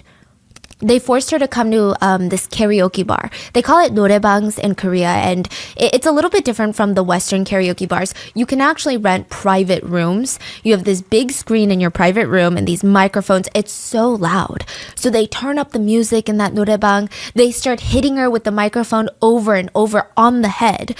They're punching her. They beat her until she was covered with her own blood.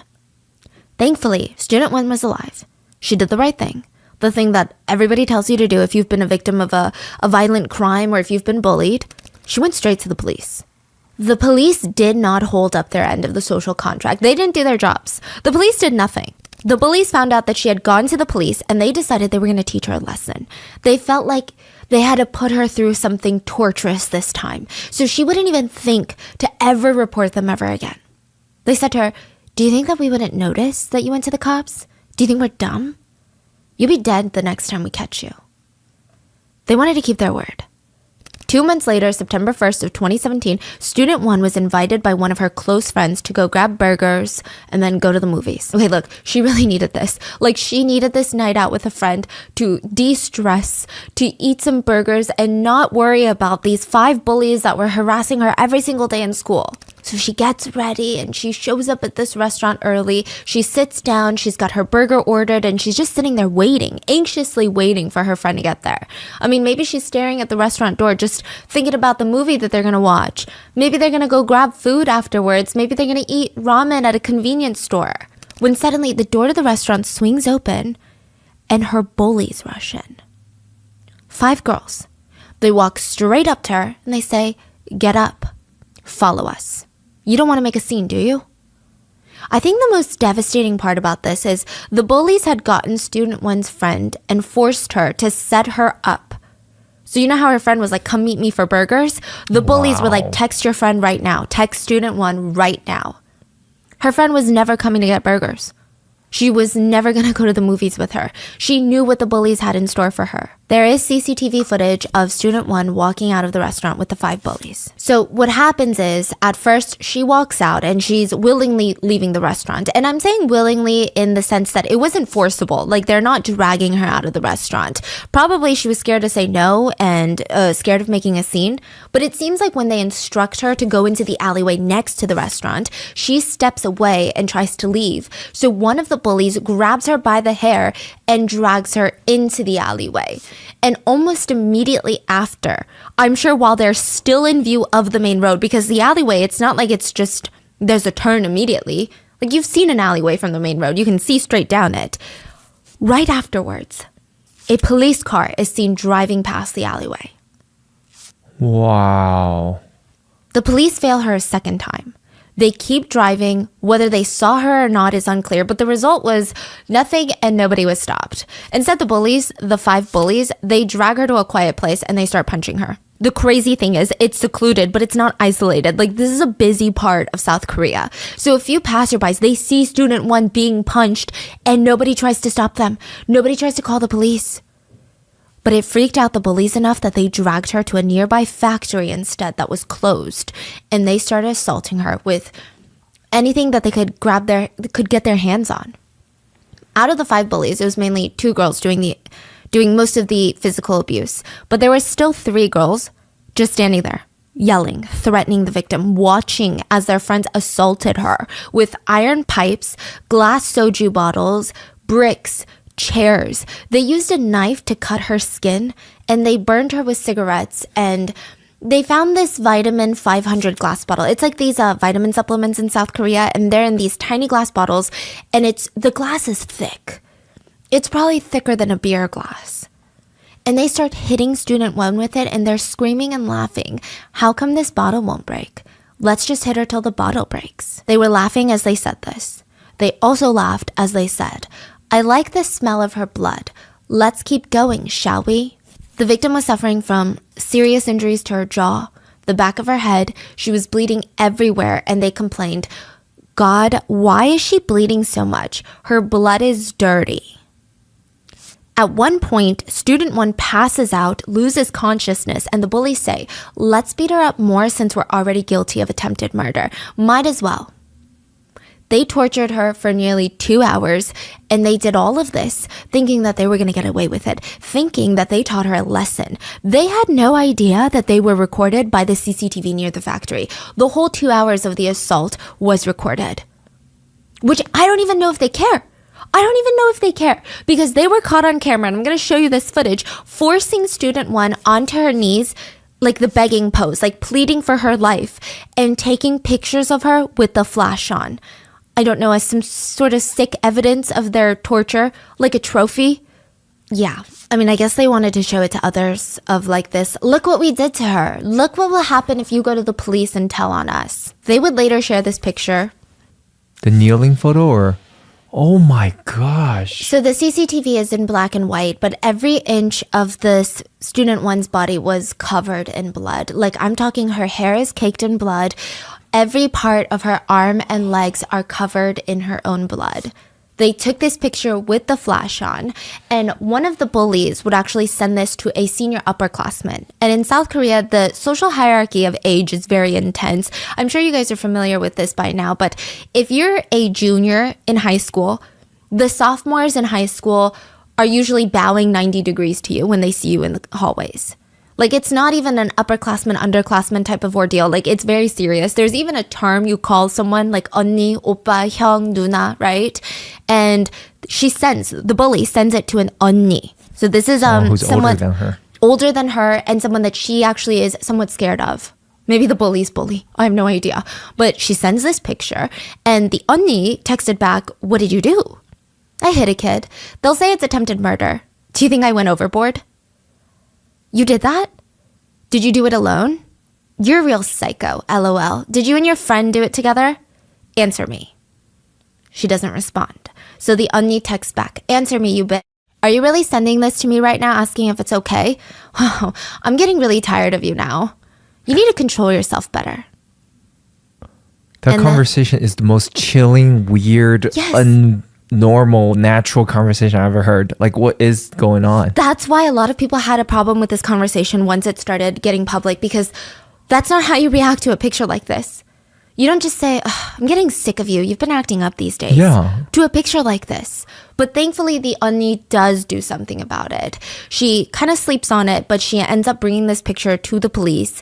And the 5 teenagers would be taken in by authorities, and only 2 would be charged as the main perpetrators. The only reason that they were caught is because this 언니 sent the picture into the police. When the bullies found out that the 언니 had reported them, they just scurried to turn themselves into the police, not because they felt remorse, not because they wanted to serve their time for their heinous crime, but they heard that judges are easier on them if they turn themselves in first. When they were questioned on why they did this, they said the victim was being rude to an 언니, which means, an upperclassman. Which is a straight up lie. They did this because her boyfriend called student 1, and student 1, being a normal human being, picked up a phone call. Yeah. There's a picture of the floor of the factory where there's just blood staining the entire place where she was kneeled. And then these are her injuries, and that is her shoe covered in blood. Oh my goodness. That is her? Yeah. These bullies would actually only pay for their crimes by spending a few years in prison.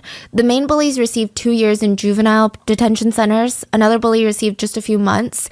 And all of South Korea was pretty outraged. I think the feeling of injustice practically ran through the whole nation. The judge tried to argue minors are physically and mentally impulsive, and they don't have the same ability to perceive as adults do.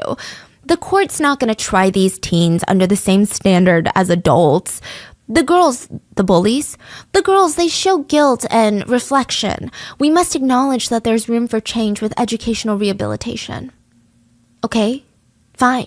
Maybe with rehabilitation, there will be no such thing as bullying anymore. But that clearly wasn't the case. In fact, more extreme cases of bullying started to pop up all across South Korea after this viral case. Some even inspired the popular Netflix drama, The Glory. These are the real life stories that inspired that drama. Full show notes are available at rottenmangopodcast.com, as well as resources if you're being bullied or if you've been having darker thoughts. Please seek out help. I'm going to leave a few links and hotlines in the description. But with that being said, there's also going to be a content warning for intense bullying, school violence, and taking of one's life. And just know that if you're feeling bullied or feeling alone, you're not alone. There are people out there that can help you, that you can talk to. And I know it feels hard, so please just check the resources. And another thing, this isn't necessarily in the show notes, but The Glory on Netflix is a 16-episode Korean drama that's been widely talked about. I actually made like 3 videos on it, okay? We've covered the whole series on our other podcast channel, Miss Mango Butter, Baking a Mystery, Baking a Murder, where we cover like fictional thriller shows, movies, and books. I can leave a link to those, but honestly, The Glory itself, the K-drama on Netflix, has been really good, and it's been touted as a prime example of the saying, art imitates life. So The Glory follows the story of a woman named Moon Dong-eun, who's on this path of just pure revenge. Like, she's been plotting this revenge for nearly 20 years of her life. The story goes, she was bullied in high school by a group of rich kids.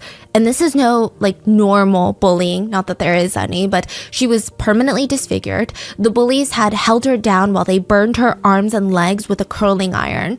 They beat her, they sexually assaulted her, and they all got away with it. Back in high school, Dong-eun had tried to tell the school officials. She tried to tell the police about the bullying. They all refused to take action because the rich kids had powerful parents, that these administrators, that these police officers wanted to be on their good side. High school Dong-eun, she couldn't handle the mental and physical torture. So multiple times she contemplates and almost goes through with taking her own life. And in the end, I guess something in her just snaps. She decides, I'm not gonna end my life. I'm gonna get revenge. And she feels like her life is over already. Why die? And then what? These bullies are going to go on living their best lives bullying more people? So she sets off on this 20-year-old journey to commit the perfect revenge to make sure that the bullies get what's coming to them. So the drama follows Dong-eun and the bullies that are now in their late 30s. And I think what makes this show different from all the other Korean dramas in the past that have just shown aspects of high school bullying is, which side note, Korean dramas do have a lot of depictions of school bullying. I remember being shocked watching Boys Over Flowers, and there's so many clips where the main character gets bullied by having rich students throw eggs at her. She walks into the school, they're throwing eggs at her and pouring bags of flour onto her. I remember showing my mom and being like, that's crazy. And she's like, yeah, Korean bullying is that crazy. It was the weirdest thing. But The Glory is even more intense than that. But I think what makes it stand out is it's a pretty close and honest depiction of bullying in South Korea. Like, maybe not the revenge, but the bullying aspect. Like, just how deep the layers of school bullying are. The police corruption, the school administrators' negligence, their motives to make this school seem like the perfect school, intimidation of victims, parents using their money to get away with things, letting their kids get away with things. Like, it makes sense, especially in a country like South Korea, that this K-drama became one of the most anticipated releases in a while. Which, side note, this is so pertinent to the story later. But all the actors and actresses were screened for past school bullying records because the directors and producers wanted to make sure nobody in the drama was later exposed for being a bully in real life. Can you imagine that? Exactly. Imagine one of the bullies on the drama is like a real life bully. So keep this in mind for later. How do they screen that, I wonder? Like, hey, let me just talk to all your classmates. And yeah, I wonder if they go back to your school records, but none of these stay on the school records. Exactly. Do they get a PI? Yeah, that's... Or do they do the most basic search? And even today, like, people are getting exposed day by day, right? Okay, so the bullying thing in Korea has become such a shit show. A lot of K-pop idols and actors and actresses, just anyone in mainstream Korean news is constantly being accused of bullying. Some of them are true bullies, but recently we've seen a trend of false allegations of bullying. And it's completely ruined multiple people's careers. Yeah, because, you know, I think that's the problem with being a true victim and these false allegations is that it happened so long ago that there might not be enough evidence. And so it's a really tricky situation. Yeah, very tricky. Yeah, I'm not exactly sure how they would screen for something like that, but keep this in mind because maybe they didn't screen everyone. Okay? Just keep that in mind. So The Glory, it might seem like this really well-written show, and it is, but in the art imitates life kind of way. People start immediately drawing connections between the show and real-life bullying cases that were well-known in South Korea like many years ago. And the show was not just a genius Netflix idea. It was based off these true stories. And there's 3 central themes that The Glory explores. And all these themes have real life cases that they were inspired by. The 3 elements, the 3 themes are bullying, suicide, and revenge. Those are like the key themes in this whole K-drama. So let's explore the real life cases. The most standout aspect of the bullying in the show is that the bullies are burning Moon Dong-eun, the protagonist, with a curling iron. They're literally holding her down, taunting her, telling her that they're going to use her skin as a way to check the temperature of the curling iron to see if it's hot enough for their hair. In 2006, Chung, a middle schooler, again, I don't want to use her full name, I believe you can find it, but let's call her Student 2 for privacy reasons. Student 2 was hospitalized for 2 months. She had traumatic injuries all over her body. Her parents, doctors, even the police were called to the hospital when she was brought in because I mean, they were alerted, they were alarmed, they were confused on how she got these injuries to begin with. They were concerned for her current health state, her mental state. It's almost like she didn't even realize that she was in pain, though. The whole time, she's just begging her parents, you have to let me transfer to a different school. You have to let me transfer to a different school. It's a bit of an odd reaction. The parents are more concerned about, like, what happened to you? Who did this to you? Why do you care about transferring to a new school right now? But she just kept repeating, you have to let me transfer to a different school. Please, like, I'm scared of my friends. Finally, with enough begging, student 2 tells everyone what happened to her. And it's a story that I don't think most of South Koreans have ever forgotten. According to student 2, her hell on earth started 20 days ago. It lasted a full 20 days. May 2nd, she was on her way home from school, and she always takes the same route. She always does. She listens to the music. She kind of just stares at the ground, and she's daydreaming when she sees several pairs of feet just right in front of her, blocking her way. She looks up. She sees a group of female students from her class. Let's call them A, B, and C. So 3 girls. They're known to be bullies. Like, that's what they're known for in their class. So student 2, I mean, she always made sure to stay out of their way, kind of. She never really even existed in the same circle of friends. They're just the type of girls that she would avoid in the classroom. She wouldn't even make eye contact with them. So it was strange that they would just approach her out of nowhere. It was very random. Either way, they asked her a question. And maybe she was so scared. Maybe she didn't know what answer would be appropriate. But she didn't respond. She just kind of stood there with her head hung. And immediately, smack. Right away, she was physically assaulted for not answering the question. She said, I didn't do anything wrong. I didn't make a mistake in particular that I could think of. I think that they were just angry that I didn't respond quickly enough to their question. But from that day, I became their new target. The bully started demanding that student 2 give up all of her allowance to them. And when they burned through her allowance, so let's say she gets $20 a week, they would force student 2 to beg her parents for more money. She'd beg her parents, and when she tried to tell the police, you know, my family doesn't have that much to spare, please, like, we don't have that much money, I don't have anything more to give you, they would start physically assaulting her. They would jump her, and that was just the beginning. Like, just the punches and slaps and the kicks, that was the beginning. Eventually, they felt like that wasn't getting the point across. So they sadistically pulled out one of their curling irons, plugged it in. 2 of the girls held her down by her arms. And the 3rd bully started burning her, holding the hot curling iron to her bare skin. Literally just like the drama, because the drama is technically based off of this case, or at least this aspect. She said that you could hear her skin sizzling off her body, and when they removed it, she's left with these big giant red welts on her body. And that's not even the worst part. As it heals, you know how it fills with pus and then eventually it scabs over? Student 2 said, it was so painful, I felt like I was gonna die. I couldn't even move or resist. I just wanted to run. They told me if I screamed from the pain that they would kill me. But that's not all. Once the wound started to finally heal and scab over, the bullies, the 3 girls, they would corner her after school and they would demand to see her wound.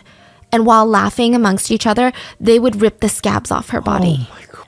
Oh. Sometimes they would want her to be traumatized more, and they would force her to rip her own scabs off her body. She was also beaten with a baseball bat. She suffered from a protruding tailbone, which is a result of the abuse. And as student 2 is talking about what happened to her, she seems to kind of hesitate, as if there's more to the story. So the journalist, everyone's pushing her to open up, that she's safe now, she doesn't have to be scared of these bullies anymore.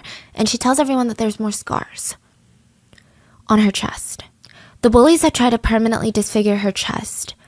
There are streak marks all around. It looked like someone had taken like a clothespin, a safety pin, and just started digging into her skin to make red slash marks everywhere. And it looked like it happened over the period of the 20 days. Some wounds were healing, some looked more fresh than others.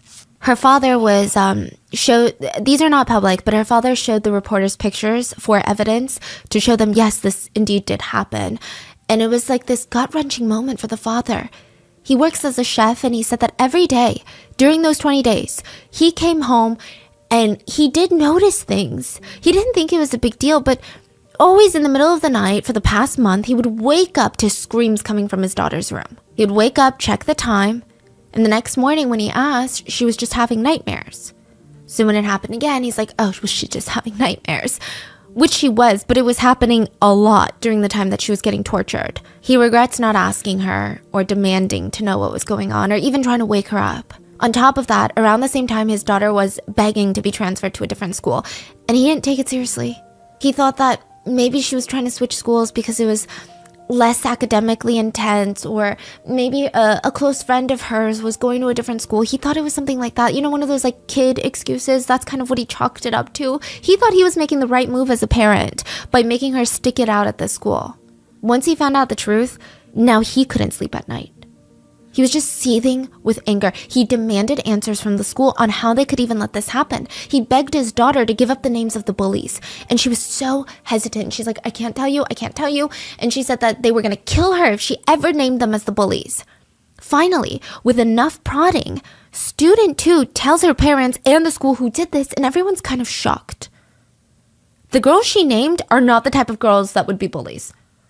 They're not the type of girls that would bully anybody. And I know, like these girls can be perceived a certain way, but actually be completely evil. That wasn't the case here. These 3 girls genuinely did not bully student 2. What do you mean? Student 2 confessed that she was bullied into lying by the 3 real bullies. So she just named 3 strangers? 3 random girls in the school that the bullies wanted her to name. Wow. So, okay, what? In the end, they did get down to the bottom of it and found out the identity of the actual bullies, the 3 girls, and the school said they were going to investigate. After their investigation, they came out with a statement where they said, we've conducted an internal investigation. God, I love internal investigations. And we've closed the case because student 2 and the 3 girls' stories aren't matching up. Yeah. What? If that's not the most obvious thing in the world, of course it's not matching up. But the school continues. For us, it's becoming a case of she said, they said. The only thing we can confirm at this time is that she, student 2, had fallen off of a bike at one point, and that could result in some of her injuries, insinuating that potentially a lot of her injuries could have happened when she accidentally fell off a bike, which other classmates did witness this bike fall, which I don't know how in the world that would be feasible to get like 3rd-degree burn marks from falling off a bike. Her father said, I just can't believe how a school can be this lukewarm about a cruel case like this. A lot of netizens agreed. They posted about this case, they accused the school administrators of being corrupt, and they wrote, did the school get bribed by the perpetrator's parents? Their response makes this whole situation worse. Just look at the pictures of her arms. If someone did this in the army or in the street, the police would have a field day. They wouldn't just ignore it. So why are the police ignoring it when it happens in a middle school? Oh my God, this is middle school? Yeah, most of the stories we're talking about are middle school. So that's what, 13, 12? 13, 14. Does the school really believe this is a case of 2 sides having different perspectives? So the sentiment became, okay, fine. The school and the police won't do anything about it. Let the netizens do it. Let's expose these girls. But once news started spreading about this case, the police were forced to investigate, and this is when the main bully, they call her Kim confesses to the police for her crimes. And again, she didn't do this because she felt remorseful. It's, if you're a minor, you confess to a crime, it's kind of well known that you get a higher chance of getting probation. So even the way she confessed showed that she had 0 remorse for what she did. She straight up said, yeah, I burned her about 9 times with a curling iron. I hit her around the head a couple of times, legs and arms maybe about like 7 times. This lasted for 20 days, and it's because student 2 promised me something and she didn't keep her promise. She also stated that she didn't turn herself in sooner because the whole situation was, quote, getting out of hand. She was promptly arrested, which is rare because Korea's law for minors is incredibly generous. Like if you're under the age of 14 and you commit a heinous crime such as rape, you still get probation. You get to go home. It's not even going to be on your record. And then the names, nobody knows the names. Nobody knows. Yeah. Nobody will know what you did at 13 years old. And I'm sure that will only escalate when you're 23, 33. The judge said, I arrested this girl because I wanted to set a precedent for how serious school bullying is in South Korea. Kim was arrested and sentenced, but I don't know what kind of precedent this judge was really trying to set out other than maybe trying to look good for a second there in the press. Because at the time, nobody knew the extent of her sentencing. He was like, this is private confidential information in the eyes of the law. We can't let it be known. So people move on. We don't know if we're looking at juvenile detention center. We don't know if we're looking at probation, 2 days community service. The teachers involved in the case were also investigated and had administrative punishment, which is unknown again. What the extent was that, because the school refused to tell reporters, but I imagine a week paid time off, which is not a real punishment. Meanwhile, student 2 has to live with the emotional, the mental scars of this for the rest of her life. After 2 months in inpatient care, 2 months, she had to go to a psychiatric hospital. And this is in 2006, right? So this all passes over. And then with the glory trending recently, a lot of people are revisiting this case. And netizens are still furious. And there was an interesting question that was brought up. Like, do you think that these bullies grew up and regret what they did? Do you think that they live with shame and hate? There was so much newfound interest in this case and interest in what happened to that evil middle schooler. Like, what did she grow up to be? Now, obviously, we can't hunt this girl down, but huge news networks were able to dig into her sentencing in 2006 when the judge was like, I want to set a precedent for how we're going to take bullying seriously. Kim, the main perpetrator, was sentenced to probation, meaning she was basically arrested for show and went straight back home to her family that night. The only punishment, if you can even call it that, was that an officer might stop by her house once in a while to make sure she's following the laws and not bullying people. This is probably the lightest punishment that she could have ever received. This is also not going to stay on her permanent record, meaning she could go into any career field after torturing a middle schooler to the point of scarring her for life. She could go on to be a police officer. We don't know what she is right now. She could be a police officer, a doctor, worker, yeah. Yes, a nurse, truly, whatever she wants. And maybe she did become a healthcare worker. Like, can you imagine that? Not knowing that the doctor that you're supposed to trust with your life and health permanently scarred someone for the fun of it? Because that's exactly what happened to student number 3. Student 3, Park Sang-min. So she is in a whole news network recently. She has fully released her identity, but we're going to call her student 3. She's 31 years old right now. And her 2 bullies had burned her arms in middle school with a hair straightener. They had literally clamped her arm into a hair straightener. The 2 bullies would go on to become a nurse and a social worker. At 31 years old, student 3 was trying to move on with her life. I mean, as best as she could, right? She still couldn't wear short sleeves during the summers in Korea, which, if you know, it's scorching hot. Every time she wore short sleeves, she said that she would catch a glimpse of herself in the mirror and she would just burst into tears. But sometimes she would try to be strong. She'd be like, you know what? I'm going to wear this short sleeve. Who cares, right? And then she would walk out of her room and she would see her parents' eyes fall to her arms. And she would just see their whole energy, their mood shift. They would get emotional. They would get angry. And she didn't want to dig up these complicated buried memories again for everyone. So she never really wore short sleeves. She also really couldn't go out to the hair salon without feeling anxious. And all of this has to do with the fact that in second year of middle school, so like the 7th grade, bullies had forced her down, grabbed a hair straightener, clamped it on her arm for 5 minutes.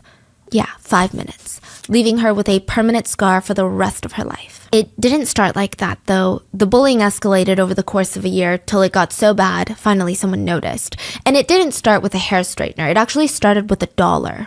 Student 3 said that she was minding her own business. And kind of similar to the last story, but 2 of the girls in her grade came up to her and asked to borrow $1. She's like, okay, these are random girls asking me for $1. I'm just going to give it to them. The next day, they asked for another $1. Okay, maybe they're hungry, they forgot their lunch or something. She gives them another $1.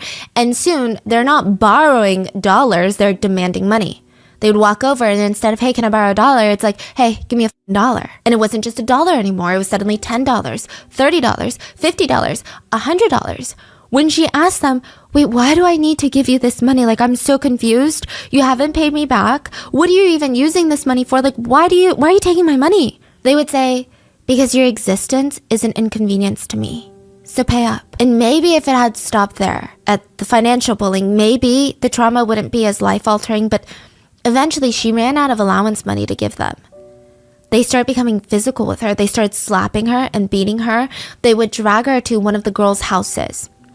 So, Bully A's house, and they would use her as a punching bag for hours. They would just make her sit in the corner of the room, and these bullies would sit and giggle, gaggle, gossip, and then the minute that they felt a little bit of anger rise in their system, they would walk over and just torture her for the fun of it. Later in interviews, people were confused about this. You know, they asked her, why did you go to the girls' houses?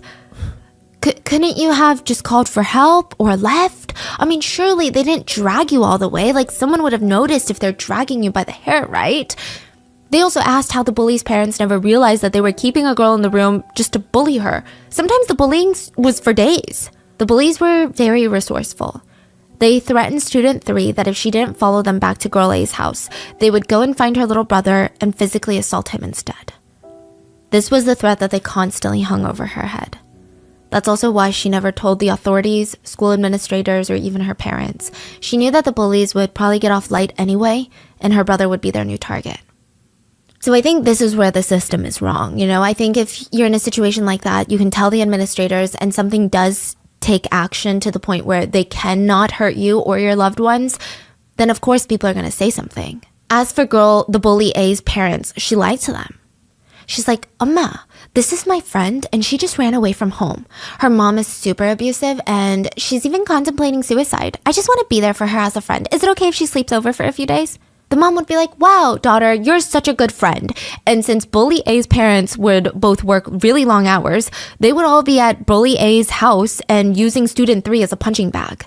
The abuse went from punching and slapping to grabbing a fork and stabbing it all over her body, like head to toe.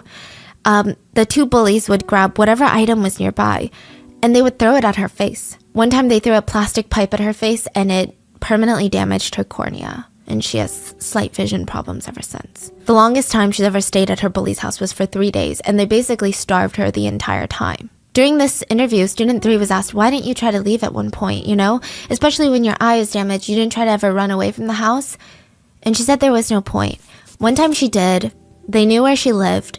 They would either get to her brother or once they came over and they trashed her entire house, making it difficult for her family. They would flip furniture, ransack the whole place, all because she refused to come to Girl A's house. Like, there was no part of student 3 that was safe. She was constantly covered in bruises and welts and just desperately trying to hide this from the adults. For 6 months, while the abuse lasted, she couldn't even fall asleep. Just like student 2, every time she closed her eyes, she would have these intense nightmares. So for 6 months, she felt like a sleepless zombie, just going through the motions of life and abuse. She tried gathering as many sleeping pills as she could and tried to take them in hopes of getting a dreamless sleep, but it just wasn't working. She even, in a desperate attempt, told her mom, Mom, I just want to go to sleep. I just want to sleep. I want to sleep so bad. I want to die. Like, what do I do? She said that she would zone out and stare out of her window of their apartment on the 3rd floor and wonder, if I fell out of the window, what are the chances of me surviving? If she went to her friends' apartments and they had balconies on higher floors, she always wondered if maybe this would be the place that she would come and jump if she had to take her own life. She said she constantly looked down at the ground and wondered, would I die? Would I live? Would I die? And then one spring day, student 3 was wearing a long sleeve white shirt because she can't wear short sleeves, but the wound on her arm wasn't healing properly and it had this like giant bubble of pus, like it was filled with liquid, and it was bulging out of her shirt. And her teacher noticed it and brought her in to be examined, but the pus made the shirt stick to her arm. They had to cut the shirt off of her to examine her. Oh my God. Her parents were informed, and that's how the bullying came to light. One of the most heartbreaking parts of the story is that she was asked on the show what she would like to say about her bullying and how it was handled, and she talked about how during the time, there were a lot of adults in her life that asked her, well, what did you do? Like, not saying it's your fault, but you must have done something to make the girls react like this. Wow. She said, if there's one thing she would like to say is she would tell these adults that she did nothing wrong. The bullies were forced to apologize for what they did to her, and it wasn't a real or true apology. One of them was straight up laughing while she apologized. And you guessed it, 0 consequences. The main bully was given 40-hour community service and a 1-week school suspension. She wasn't even expended. I feel like these bullies, they should at least get exactly what they did to the victims. Yes. Yeah, you scar someone for life. Yeah. You get the same scar at least. Yeah. At least. Right, at least, right. Because exactly. it was your first choice to even give a scar. And also the fact that you did, even if the bully gets the scar, it still doesn't take away the trauma the victim's going to live with for the rest of their lives. I just don't see how they think just apology will do. It reminds me of how a lot of countries, including the US, treat like sexual assault cases. Yes, There's so exactly. much concern about the perpetrator's future. Exactly. Like, we can't let this mistake ruin their future. What's worse is that she and the main bully ended up at the same college. And they bumped into each other. So this is after middle school is when the abuse took place. After high school, in college, they bumped into each other. And maybe you would think that this bully has some sort of remorse. No. She smirked, walked up to student 3 with all of her friends and said, I know this girl. What major are you? Student 3 said that she was shaking the whole time. She was so angry, so scared, she couldn't even respond. Like, it was like her trauma was flooding back to her. Thankfully, they didn't have any more run-ins after that, and student 3 had friends that stuck by her in college. And it wasn't easy making friends. She said after her abuse, she was just having such a hard time trusting anyone that wanted to befriend her. She felt like they were wolves in sheep's clothing. A lot of friends stuck by, even when she was not trusting of them. And now she has stopped taking sleep medications. She's been able to find some happiness and move on. And even though she's moved on, there's really no justice in this story either.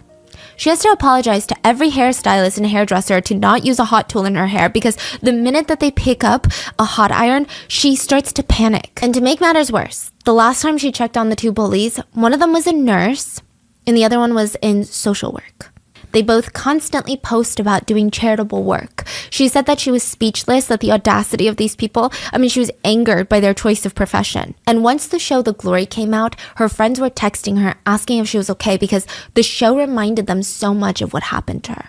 Student 3 says she cannot bring herself to watch the K-drama. And more recently, there was a case that also reminded people of The Glory. And this one I don't think inspired The Glory because it was so recent, but this just goes to show, like, nothing has really changed. July 15, 2020, let's call him student 4. A young man, 22 years old, July 15th was his birthday.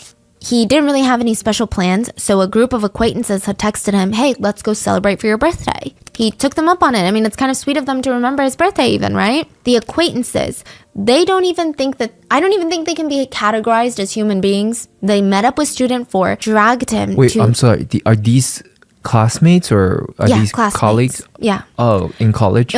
So they dragged him to a nearby vacant lot, like a parking lot, for his birthday, right?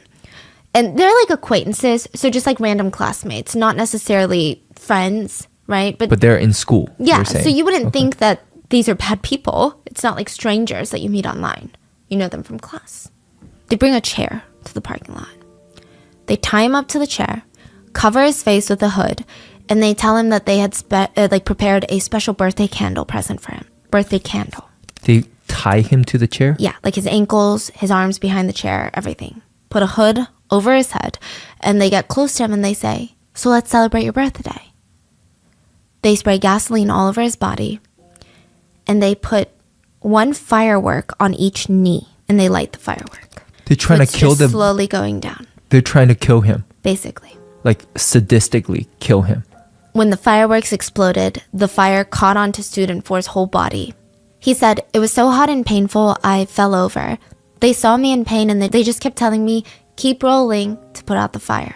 That's what they said. They saw a literal human being on fire and they said, keep rolling. I thought I was going to die like this. When I begged them to call 119, emergency services, they said, this place is a little isolated, so it might take too long for the ambulances to come. Student 4 has 3rd-degree burns on 40% of his entire body. That's not even the part that'll get your blood boiling. The perpetrators got away with probation. Meanwhile, student 4 is not only left with irreparable damage of what they did, mentally, physically, but he's also been left with an $80,000 medical bill. He has to get a skin transplant surgery as well as reconstructive treatment, which, yes, the perpetrators did settle monetarily for what they did, which the amount was decided by prosecutors and not really agreed upon by the parties involved. The families only paid $40,000. Student 4's family demanded the bullies pay the rest, and they all said, well, what do you want us to do? We don't have money. There is a current civil suit against the bullies, but I mean, the fact that we're even here is wild. Student 4's family is filing a lawsuit because the justice system couldn't get them justice the first time around. So how is the case being handled like this? Originally in 2020, I think that this received a lot of attention, but with The Glory being a big conversation, it's become a there's a resurgence on this topic. The case has gotten a lot more attention in the public eye, and people are so unhappy. Like, the parallels between the drama, the corruption from the legal system side. Netizens wrote, is the prosecutor on this case a They lit someone on fire and they're getting probation? To all the prosecutors in this country, how exactly are you calculating these crimes? How do attempted murderers end up with probation? Does the victim need to die for perpetrators to be punished? A person was almost burned to death and probation? You guys are crazy people. Are you joking? Someone commented what a lot of us are probably thinking right now. Throw them all in jail and set them on fire. Student 4's mom said, it doesn't matter what we wanted. The prosecutors didn't care. The prosecutors didn't care what we had to say. They just gave them probation. When I asked for medical fees to be covered, everyone just shrugs and say they don't have money. So what can we do? And maybe these feel like extreme cases, which they are.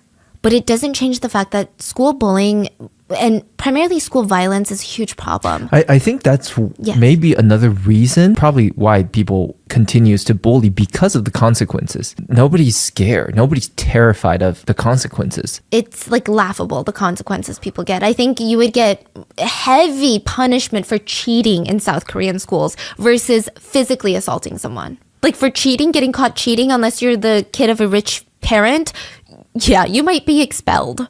I think also there's so many elements that have to do with school violence in South Korea. And I just want to put a disclaimer. I think school violence is prevalent everywhere. I think just in different forms. So in the US, we're pretty familiar with how school violence takes place. In South Korea, there's so many different elements of why it happens like this. There's the seniority complex between how even when you're 15, you have to bow down and properly greet people that are 16.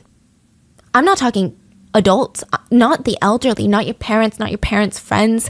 You have to talk to them with a completely different vernacular. It's called 존댓말. It's to show respect. There's all of these things, and it's just, there's so many elements to it. Also, the teachers and school administrators in these schools are so focused on their careers, and they're so focused on making sure that they look good. And when you're a school administrator and there's bullying in your school, you look bad because you can't even handle kids. Yeah. So there's so many problems with this. Again, corruption in schools, corruption in the government. There was a man appointed, Chung Sun-shin, as the chief of the National Office of Investigations. He was appointed. This is like a heavy title, huge political office, okay? One of his job duties was to investigate extreme cases of school violence in schools in Korea, right? He had to resign after one day in office. And I'll tell you why. It was revealed that the first day in office, he used his position to help his son avoid punishment for bullying and school violence. Wow. This is the man that was supposed to be in charge for getting justice for the victims. His son was a bully, and he helped cover it up. And his son goes to the Harvard of South Korea, Seoulde. Like, where are the consequences for any of these people? Just like in The Glory. It's like literally K-drama. This Yes. is like even in K-drama, you're like, ugh. This can't be real. Exactly. In K-drama, you're like, ugh, this is so far-fetched. Nobody really does that. Like, that's so an abuse of power. How do you get away with it? I think another huge incentive for authorities is that the law is so lenient to minors. It's almost seen as not really worth the work to investigate school bullying, because you're going to investigate, spend all these resources, and then what? The 14-year-old is going to get probation anyway? So there needs to be something change about the law. Yes. So a lot of South Koreans have been arguing for lowering the age of the responsibility. And right now it's 14. They want to keep lowering it. I think recently it was lowered to 13. There should be a whole different set of laws for school violence, I think. Side note, the government does try to make it seem like they're doing a lot to stop violence, like installing more CCTV cameras near schools. But it's not really helping. There's about 20,000 CCTV cameras nearby schools around Seoul. 93% of them are said to be so low in resolution, it can't even identify who the bully is. Like potato. It's so grainy. You can't tell which student is who. You can't tell which student is being beat and which student is beating. So I don't know why they're trying to pat themselves on the back for this. And again, I'm not trying to say South Korea is the only one that's bad. I mean, again, look at what's going on in schools all around the world. It's horrible. But nearly 1 in 10 students in Korean schools, elementary through high school, 1 in 10 have suffered from school violence. Not just bullying, not verbal bullying, not being an outcast, not being a social pariah. I'm talking violence. 1 in 10. That's 10 out of every 100 students that is physically assaulted in school. We've talked about student 1, 2, 3, and 4 out of the 100. Let's talk about student 5. This case caused international outrage. In 2021, a Mongolian student living in South Korea was tortured for 6 hours by school bullies. 6 hours. They recorded the assault. They tried to sell it to other classmates for $5. The video. That's so freaking crazy. Like all these cases, they record it. Yes. All these bullying. They take pictures, they record it, they brag about it, they send it to their friends and classmates. It's like a sick thing they do. I see a lot of people liken it to gang activity. So in gang activity, you almost flaunt your crimes as a threat to others. Like, you see what I'm willing to do, right? You see what I've done. I'm not even scared. I guess it's supposed to establish some sort of street credit. I mean, they do get away with it. So like, I can't even call them stupid because the law is stupid and they get away with it. So student 5, the Mongolian student, had moved to South Korea about 10 years ago. So she's 14. She's basically been born and raised in South Korea. Like, not really, but she came here when she's 4. It's as much her home as it is anybody else's. But there are 4 excuses of a human being that did not think so. They basically kidnap student 5, kidnap her around midnight, July 3rd of 2021. They hold her for 6 hours, beat her. They humiliate her by placing her underwear on her head, taking videos of that. They wrote racist slurs on her forehead. They tied her up. They punched her over and over in the face. They were so proud of themselves. Like I said, they tried to sell this footage to their fellow classmates. Eventually, they were taken in by authorities. 2 were sentenced to a juvenile center, but 2 of them, since they were younger than 14, they couldn't even be held criminally responsible. And it's not just the older kids. Student 6 was 9 years old when her nightmare started. Like, these kids that we've been talking about so far have been 14, 15, and that's so young. That's so young. But student 6 was 9 years old. This is a very recent case in the winter of 2022. So just a couple months ago, a 12-year-old boy had called up student 6, a 9-year-old girl that he went to the same school as. She's in 3rd grade. And he's like, hey, come onto the rooftop of the apartment that we live in and let's hang out. I want to play fun games with you. And he's like forcing her to come to the rooftop to play with him. He had made a surprise for her to play on. It's the winter, so it's snowing a lot in South Korea. This is in school or what? No, after school. They go to the same school. Oh, okay. What is that? He said it's a snow bed. Uh-huh. He told her to lie down. She was sexually assaulted by the 12-year-old boy. After that, he convinced her to send pictures of herself to him and threatened to make her a wangta in school, meaning a complete loner in school if she did not.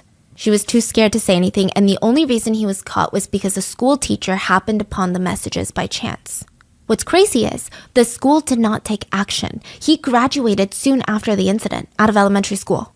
No criminal record, nothing, because he's 12. The victim and her parents, they didn't even get any sense of justice. In fact, they're trying to save up to move out of this apartment building because their daughter, 9-year-old daughter, is too scared to even take the elevator. Like, she's so traumatized. There's nothing they can do about it. Legally, because he's 12, he's not going to have a criminal record if he's punished. He's going to get probation, or he's going to be sent to like a correctional home for a few days. That's that. So it's not really shocking that in the past 10 years, South Korea's suicide rates in youths has jumped nearly 50%. About 25% of Korean youths have thought about taking their own lives. And about 25% of that number said they wanted to end their lives due to school violence. You're saying 25% out of Everyone all want to youth? take their own life. Yes, have thought about it at one point. A quarter of all Korean youths. Korea has one of the worst suicide rates in the developed world. And then 25% of that. School violence. So we've covered bullying, and one of the last central themes in The Glory was revenge, right? And it's said that that element in the whole show was inspired by a Japanese case, the case of Student 9. Student 9 plotted 12 years to murder the classmates that bullied him. He waited over a decade to try and enact his revenge. So there's not too many details on his school violence or his bullying experience, but student 9 never really had friends. Like he didn't expect to get bullied, but he was kind of introverted. He was a bit shy. He never got along with too many people, but soon after elementary school, in middle school, these kids started coming up to him and started beating him up. They would hit him with wooden chairs. They would mock him, pour things over his head, lock him in the supply closet. That was just the start. Eventually, they start tearing off his clothes to humiliate him. They would force him to strip naked in front of girls. Student 9 tried to report the bullying to teachers and parents, but they did absolutely nothing. Instead, they asked him what he did to piss them off. They told him toxically, "Be a man, stand up for yourself then." It didn't get any better during high school, but I think his whole mindset shifted. He went from being this depressed middle schooler to being angry. He wrote in his diary, "Today was my 18th birthday. I'll let those stupid guys who made me suffer die with me. This is the only reason I'm alive now." He shifted his whole life plan to enact revenge. He studied hard during high school, he got into college, and he started majoring in chemistry. And it was all part of the revenge plan. He wanted to gain knowledge and access to the resources he needed to follow through with a mass murder. He wanted to kill 45 people, and himself, so 46. He said he would devote his 20s to learn how to make a homemade bomb with his chemistry knowledge and find out the best way to kill them all. He wrote in his diary, "I've been thinking about all the ways to kill them, but in the end, using chemical toxins seems to be the best. I even majored in it during college because this is my life goal." And when he turned 27, it had been nearly 12 years, he gathered all 40 of his classmates, 5 teachers, and asked them when they would be available for a class reunion that he was organizing. Oh, so from that same exact class. Yeah. He told them he would have drinks and food all there, and he had no regrets on what he was about to do. Even though only a few of his classmates were the actual physical abusers, he felt like they all deserved to die. He wrote in his diary, "I finished the experiment. It's been so painful for me to stay alive. This is all gonna end soon. All those who have treated me like a bug are about to get what they deserve." He filled the beer bottles with arsenic. He made homemade bombs to kill all 46 people in attendance. And for backup, he brought a remodeled gun. He thought if the bomb failed, he would kill them all one by one. But he did not take his mom into consideration. Days leading up to it, he was so dead set on his revenge plan, he was so distracted, he didn't realize that he had left his diary out for his mom to read. She had been worried about recent behavior, and she read it, realized what he was planning, what he had planned for 12 years of his life. She reported him to the police. He was promptly arrested. The beer was confiscated, the bombs, the guns, they were all retrieved. And after the arrest, Student 9 said, "I just wanted the world to know what I went through, what I felt growing up." He was charged with 6 years in prison for the attempted murder of 45 of his classmates and teachers. It is said that Student 9's story heavily inspired the decades-long revenge plot in The Glory, the drama. So that's 1 through 9 of the 10 out of 100 students who are physically abused in school. And Student 10 was kind of an unexpected one. Just before The Glory Part 2 was released, literally hours before Part 2 was released, Student 10 came out to accuse the producer of The Glory for bullying.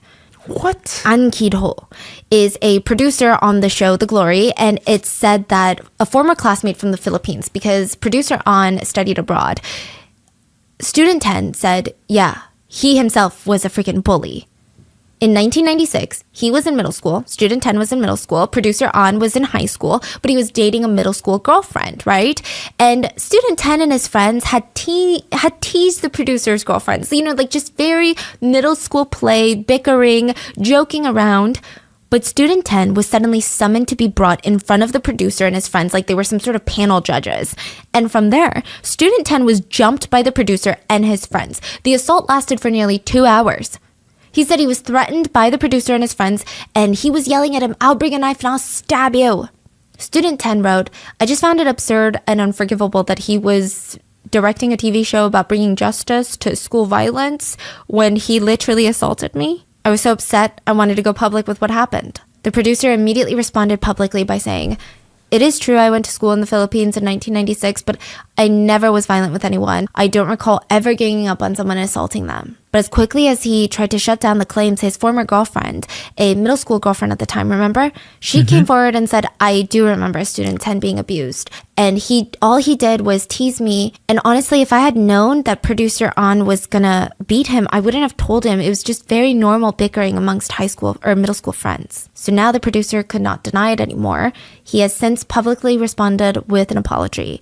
A representative said, the producer deeply asks for forgiveness from the bottom of his heart from those who have been hurt by this incident. He wants to express that if given the chance, he would like to apologize in person or via call. That is the irony, huh? Yeah, the fact that they screened all the actors and actresses, but not the producers or the directors or the writers is kind of beyond me. I hope this is bringing a lot of lights to this school bullying situation, no? Yes, it is. And it's, I think the deeper, okay, so that's how I felt when I was first looking into it, right? And I'm like, okay, this is really good. But then I also saw some very, really deep rabbit hole stuff where recently a couple of K-pop idols have been accused of bullying, and then it came out that they were not bullies, and it completely ruined their lives. So it's getting very strange. Yeah, but I would say overall, yes, this is a huge plus. Yeah. But I don't know if it's the government's going to do anything. I'm assuming. I don't know, actually, because there have been so many cases where the public is outraged, and we try to sign all these petitions and we do everything we can, and then nothing happens. But it is a global problem. Violence in school seems to be just prevalent everywhere. And yeah, you can say in Korea it's only 10% of students that experience violence at the hands of bullies, but 10% is a lot. And these are just some of the stories of the 10%. Let me know your thoughts. Did you know that The Glory was inspired by real cases? And how did The Glory make you feel? Let me know, and I will see you guys on Wednesday for the main episode. Bye.